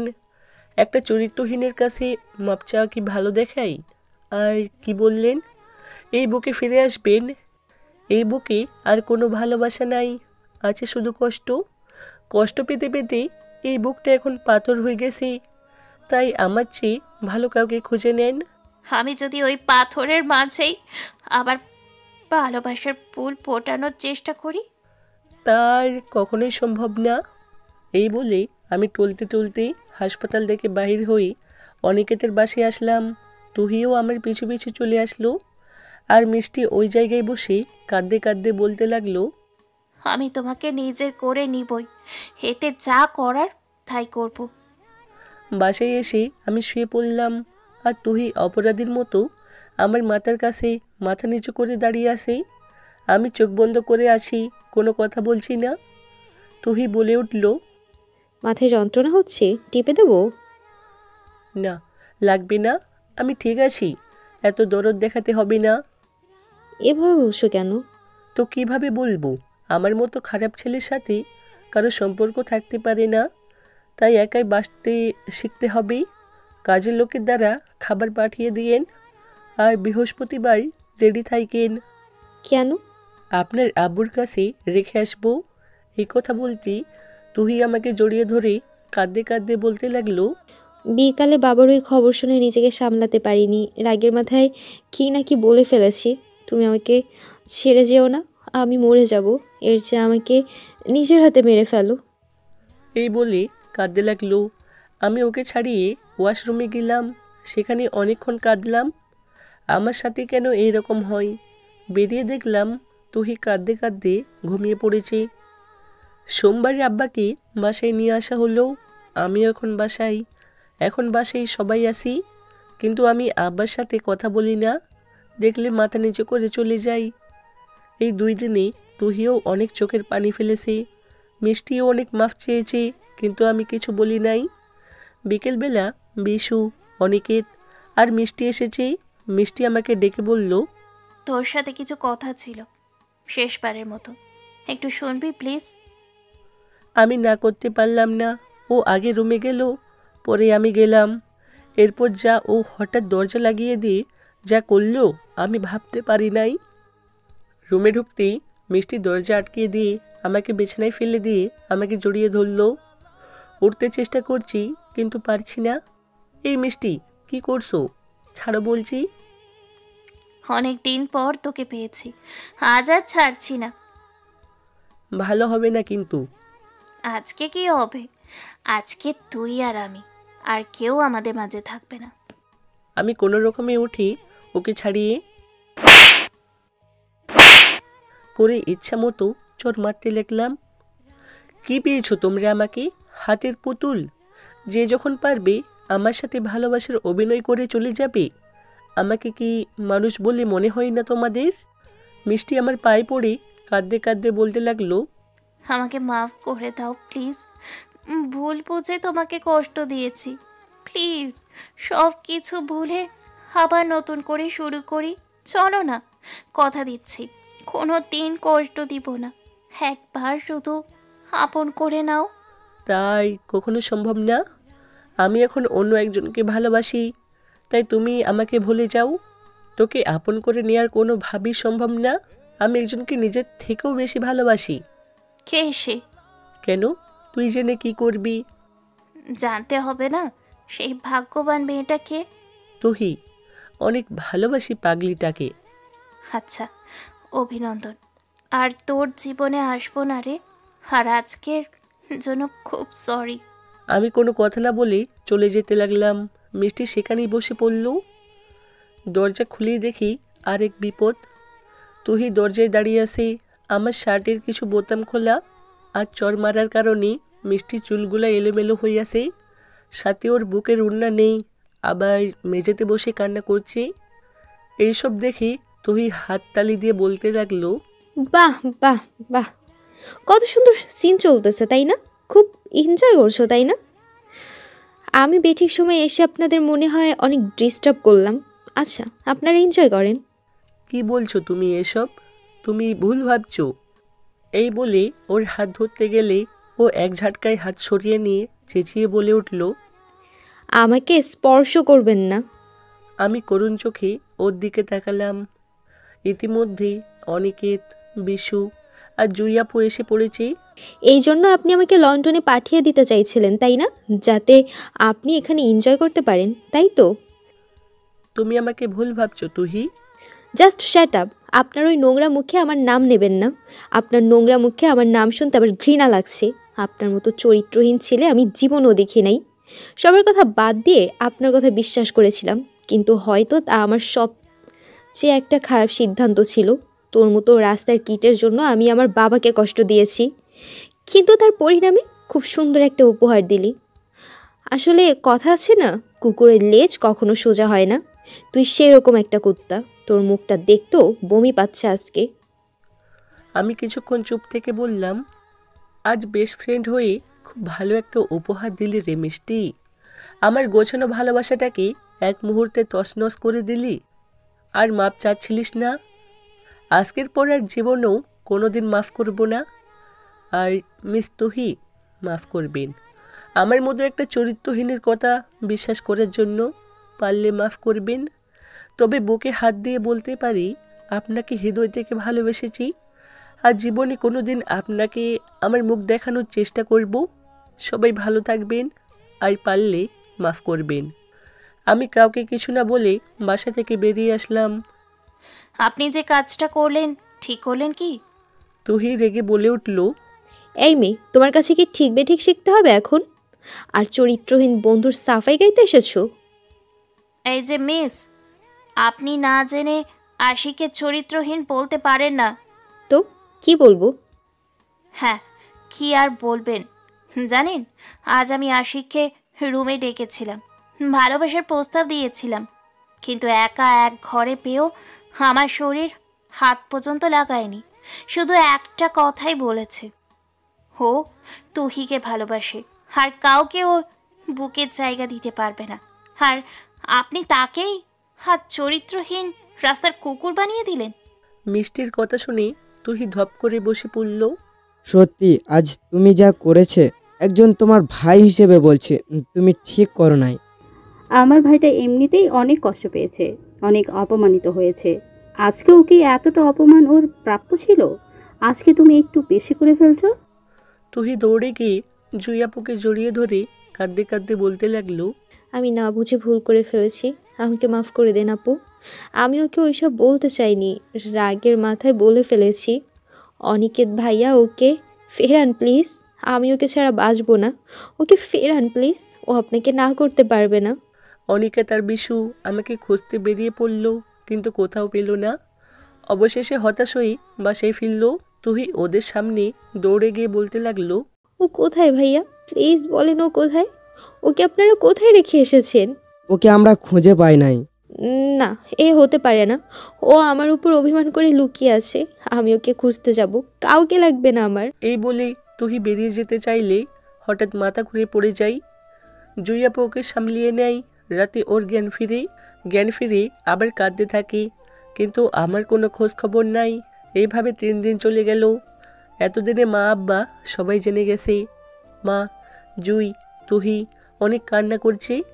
সবাই আমাকে খুঁজেছে, কিন্তু কোথাও আমাকে খুঁজে পায়নি।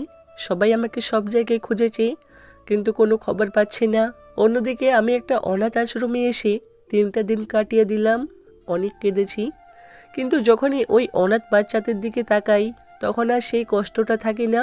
দুপুরের পর যথাসম্ভব নিজেকে লুকিয়ে এয়ারপোর্টে পৌঁছলাম।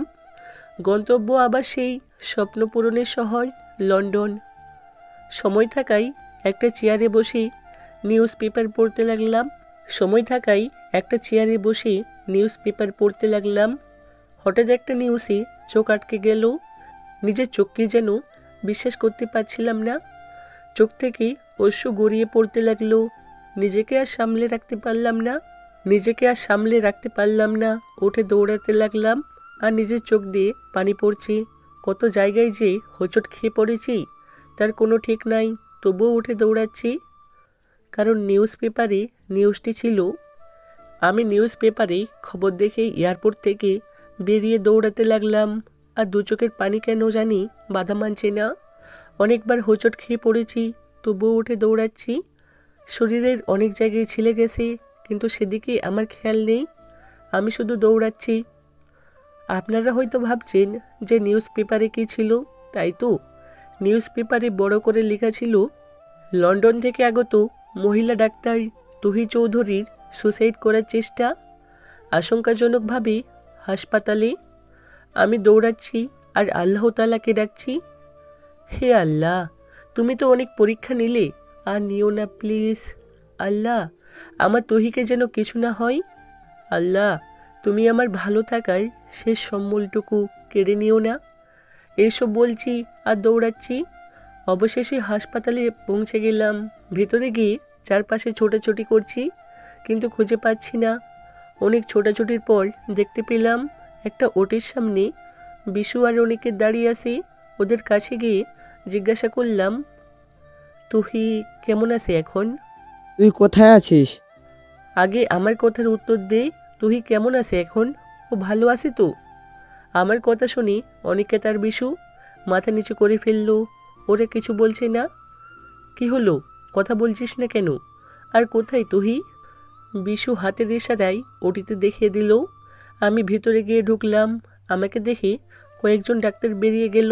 এরপর যা দেখলাম, আমি আর নিজেকে ধরে রাখতে পারলাম না। আমার সামনে ওটির বেডে একজনকে শুয়ে রাখা হয়েছে। আর অবাক করার বিষয় হলো, গোটা শরীরে সাদা কাপড়ে মোড়ানো। আমি কাছে গিয়ে কাঁপা কাঁপা কণ্ঠে মুখের উপর থেকে কাপড় সরাতে দেখতে পেলাম তুহির ঘুমন্ত চেহারাটা। ওকে দেখে চমকে কয়েক পা পিছিয়ে গিয়ে ওর দিকে ছলছল চোখে কিছুক্ষণ তাকিয়ে থেকে আস্তে আস্তে ওর কাছে গেলাম। গিয়ে ওর মাথায় হাত বোলাতে বোলাতে বলতে লাগলাম, কি গো, আমার উপর রাগ করে আসো? আমার উপরে অনেক অভিমান জমেছে, তাই না? আমার উপরে অভিমান করে আসো, ঠিক আছে, কিন্তু কথা বলছো না কেন? তুমি জানো না তোমার সাথে কথা না বলে থাকতে পারি না? এই 3 দিন যে কিভাবে ছিলাম সেটা আমি আর আল্লাহ তাআলা ভালো জানেন। কি গো, উঠবে না? ওঠো তো, আমরা বাড়ি চলে যাব। কাল না আমাদের বিয়ে? বাড়ি যাব, চলো। এই বলে তুহির হাত ধরে টানতে লাগলাম, কিন্তু তবুও তুহি কোনো সাড়া দিচ্ছে না। এত অভিমান করেছো আমার উপরে যে আমার সাথে একবারও কথা বলছো না? এতটাই অপরাধ করে ফেলেছি আমি। এই দেখো, তোমাকে স্পর্শ করে বলছি, আর জীবনও ছেড়ে যাব না, তবুও একটাবার আমার সাথে কথা বলো। এই, তুমি কি আমার কথা শুনতে পাচ্ছ না? আমি কি বলেছি? উঠছো না কেন? শেষবারের মতো আমাকে মাফ করে দাও প্লিজ। এই, আমাকে ছেড়ে যেও না প্লিজ। তুমি তো জানো আমি তোমাকে ছাড়া বাঁচতে পারবো না। তোমাকে ছাড়া আমি শূন্য। এই দেখো, কান ধরেছি, তবুও তুমি আমাকে ছেড়ে যেও না। হে আল্লাহ, তুমি এটা কি করলে? তুমি আমার ভালোবাসাকে কেড়ে নিলে। অনেক তো কষ্ট দিয়ে পরীক্ষা নিলে, এটা কি খুব জরুরি ছিল? হে আল্লাহ, তুমি আমার ভালোবাসাকে ফিরিয়ে দাও। ওকে তুমি আমার কাছ থেকে নিয়ে নিও না, আমি মরে যাব। এর চেয়ে ওর সাথে আমাকেও উঠিয়ে নেন। ওকে ছাড়া আমি বাঁচবো না। আল্লাহ, ওকে তুমি আমার কাছে ফিরিয়ে দাও। আর কিছু চাই না মালিক, ওকে তুমি আমার কাছ থেকে কেড়ে নিও না। এই বলে ওকে জড়িয়ে ধরে চিৎকার করে কাঁদতে লাগলাম। কাঁদতে কাঁদতে শরীরের শক্তি যেন আস্তে আস্তে হারিয়ে ফেলেছি। হঠাৎ বেড থেকে নিচে পড়ে গেলাম। এরপর আর কি হয়েছে মনে নাই। আমি অজ্ঞান হয়ে আছি 6 ঘন্টা যাবৎ, এখনও জ্ঞান ফিরছে না। আমার অবস্থা খুব একটা ভালো না। আইসিইউতে রাখা হয়েছে। ডাক্তার বাইরে হতেই অনিকেত দৌড়ে গিয়ে বলতে লাগলো, ডাক্তার, রোগীর অবস্থা কেমন? রোগীর অবস্থা ভালো না, অক্সিজেন মাস্ক লাগিয়ে রাখা হয়েছে, বাকিটা উপরআল্লাহর ইচ্ছা। আমার কথা শুনে অনিকেত ধপ করে বসে পড়ল। আমি আগেই বলছি একজন মানুষকে মেন্টালি এতটা প্রেশার দেওয়া ঠিক হবে না, কিন্তু আমাদের কথা আপনারা না মেনে এই রকম একটা কাজ করলেন। আপনাদের ছেলে মানুষের জন্য একটা ছেলে আজ জীবন হারাতে বসেছে, আর এখন লোক দেখার কান্না করছেন। আর ডাক্তার তুহি, আপনি তো ভালোভাবেই জানেন এরকম একটা কাজের জন্য একটা মানুষ তাৎক্ষণকালীন হার্ট অ্যাটাক করে মারাও যেতে পারে, তবুও এরকম একটা কাজ করলেন। আপনারা ভাবছেন তুহি আসলো কোথা থেকে, তাই তো? তুহির কিছু হয়নি, বাকিটা গল্পে জানতে পারবেন। 1 ঘন্টার ভিতরে যদি জ্ঞান না ফিরে তাহলে আমাদের আর কিছু করা থাকবে না, রোগীর চিরদিনের জন্য কোমায় চলে যাবে। আপনারা আল্লাহকে ডাকেন। এই বলে ডাক্তার চলে গেল। কেবিনের বাইরে জুই আপু, বড় আপু, মা, আব্বা সবাই কাঁদছে। জুই আপু অনিকেতের কাছে গিয়ে ওর কলার ধরে বলতে লাগলো, ছি ছি ছি ছি, তোমরা আমার ভাইটার সাথে এরকম করতে পারলে? কি ক্ষতি করেছিল আমার ভাইটা? একটু অভিমান করে বাসা ছেড়ে চলে গেছে, তাই বলে তোমরা ওর জীবন নিয়ে খেলবে? তোমাদের ভিতরে কি একটু মনুষ্যত্ব নাই? আমার ভাইয়ের যদি কিছু হয় কাউকে ছেড়ে কথা বলবো না, নিজ হাতে খুন করব। এই বলে জুই আপু কাঁদতে লাগলো। তুহি উঠে 1 পা 2 পা করে আমার দিকে এগিয়ে আসতে চাইলে জুই আপু সামনে গিয়ে দাঁড়িয়ে বলে, তুমি কেবিনের ভিতরে যাবে না। তোমরা আমার ভাইটাকে মৃত্যুর মুখে ঠেলে দিয়েছো। তোমরা আমার ভাইয়ের কাছে কেউ যাবে না। এই কথা শুনে তুহি দৌড়ে কোথায় জানি চলে গেল। আর জুই আপু আমার কাছে এসে বলতে লাগলো, এই শোনা ভাই, ভাই উঠ না প্লিজ, একটা বার তোর বোনের সাথে কথা বল। সরি রে ভাই, আমরা সবাই তোর জীবনটাকে নিয়ে খেলছি। ও ভাই, মাইরে এভাবে চলে যাস না প্লিজ, সইতে পারবো না রে, মরে যাব। প্লিজ একটাবার ফিরে আয়। এই বলে জুই আপু আমার একটা হাত মুঠায় নিয়ে কাঁদতে লাগলো। অন্যদিকে তুহি হাসপাতালে নামাজ পড়ার জায়গায় নফল নামাজ পড়ে 2 হাত তুলে দোয়া করতেছে আর বলতেছে, হে আল্লাহ, পরম দয়ালু, পরম করুণাময় সৃষ্টিকর্তা, আমি তোমার এক পাপী বান্দা। তোমার দরবারে আজ 2 হাত তুলেছি, তুমি আমার দোয়া কবুল করে নাও আল্লাহ। তুমি তো রহিম, তুমি তো রহমান। এই পৃথিবীর সব কিছুই তো তোমার জানা। এই পৃথিবীর হাজার হাজার মিটার নিচে একটা যদি পিঁপড়া থাকে, কেউ না জানলেও তুমি সেটা জানো। হে পরম করুণাময়, আমার জীবনটা আজ মৃত্যুর সাথে পাঞ্জা লড়ছে। এই সব কিছুর জন্য আমি দায়ী। তুমি আমার ভালোবাসাকে ফিরিয়ে দাও আল্লাহ। ওর বদলে তুমি আমাকে উঠিয়ে নাও, তবুও তুমি ওকে ভালো করে দাও রে মাবুদ। আমি আর কিচ্ছু চাই না, তুমি শুধু ওকে ভালো করে দাও। এই বলে তুহি জায়নামাজে কাঁদতে লাগলো। প্রায় 50 মিনিট পর বিশু দৌড়ে গিয়ে বলল, আপু তাড়াতাড়ি আসেন, আশিকের জ্ঞান ফিরেছে। এই কথা শুনে তুহি দৌড়ে আমার কেবিনে চলে আসলো। এসে কেবিনের দরজায় দাঁড়িয়ে আমাকে দেখছে আর চোখের পানি বিসর্জন দিচ্ছে। তুহির উপস্থিতি টের পেয়ে জুই, মা, বাবা, বড় আপু সহ সবাই বাইরে বেরিয়ে আসলো। ভিতরে যাও। তুহি মাথা নিচু করে কেবিনে প্রবেশ করলো। কিছুক্ষণ দুজনের মধ্যে নীরবতা বিরাজ করলো। এরপর আমি বললাম, এখানে এসেছেন কেন? এই কথা বলার সাথে সাথে তুহি আমার পায়ে পড়ে কাঁদতে কাঁদতে বলতে লাগলো, আমাকে মাফ করে দাও, আমি বুঝতে পারি নাই তোমার এতটা ক্ষতি হবে। তুমি বাসায় ফিরছো না, আবার তোমার ফোন বন্ধ, তোমাকে খুঁজে পাওয়া যাচ্ছিল না। তোমাকে না পেয়ে আমি পাগল হয়ে গিয়েছিলাম। শত চেষ্টা করেও তোমার খবর পাচ্ছিলাম না, তাই তোমাকে বাসায় ফেরাতে অনিকেত আর বিশু ভাইয়াই প্ল্যান করে। কিন্তু বিশ্বাস করো, আমি জানতাম না যে তোমার এত বড় ক্ষতি হবে। তুমি আমাকে মাফ করে দাও। ও এই ব্যাপার, ওই শালারাও এর সাথে যুক্ত। একবার শুধু সুস্থ হতে দে, তারপর বোঝাবো। হইছে, পা ছাড়ুন। না, ছাড়বো না। যতক্ষণ তুমি মাফ না করবে ততক্ষণ পা ছাড়বো না। আচ্ছা মাফ করলাম, এখন পা ছেড়ে সামনে আসো। তুহি পা ছেড়ে গিয়ে আমার সামনে এসে মাথা নিচু করে দাঁড়ালো। এখন কি এই চরিত্রহীনটাকে একটু বুকে জড়িয়ে নেওয়া যায়? এই কথা বলতে দেরি নাই, তুহি হুমড়ি খেয়ে আমার বুকে শক্ত করে জড়িয়ে ধরে বলতে লাগলো, আমাকে মাফ করে দাও। আমি তোমাকে ভুল বুঝেছি, অনেক বাজে কথা বলেছি। চাইলে তুমি আমার জীবও কেটে দাও, আমাকে মেরে ফেলো, তবু আমাকে ছেড়ে যেও না। মরে যাব তোমাকে ছাড়া। কে ছেড়ে যাবি? আর কোনোদিন ছেড়ে যাওয়ার কথা বললে হাত পা ভেঙে রেখে দেব।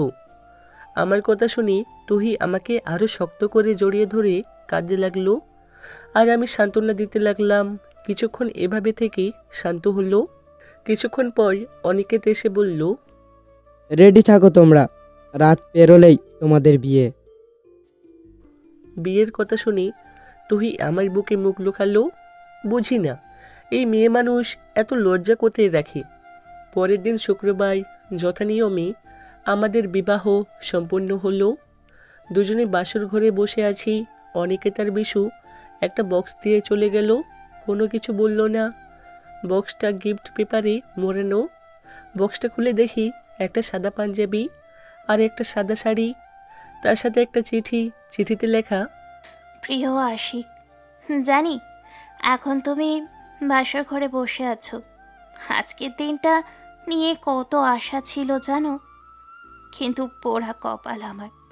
সবার ভাগ্যে কি সব কিছু থাকে বলো? সব আমার জন্যই হয়েছে। আচ্ছা এইসব বাদ দে, তোদের জন্য অনেক শুভকামনা রইল।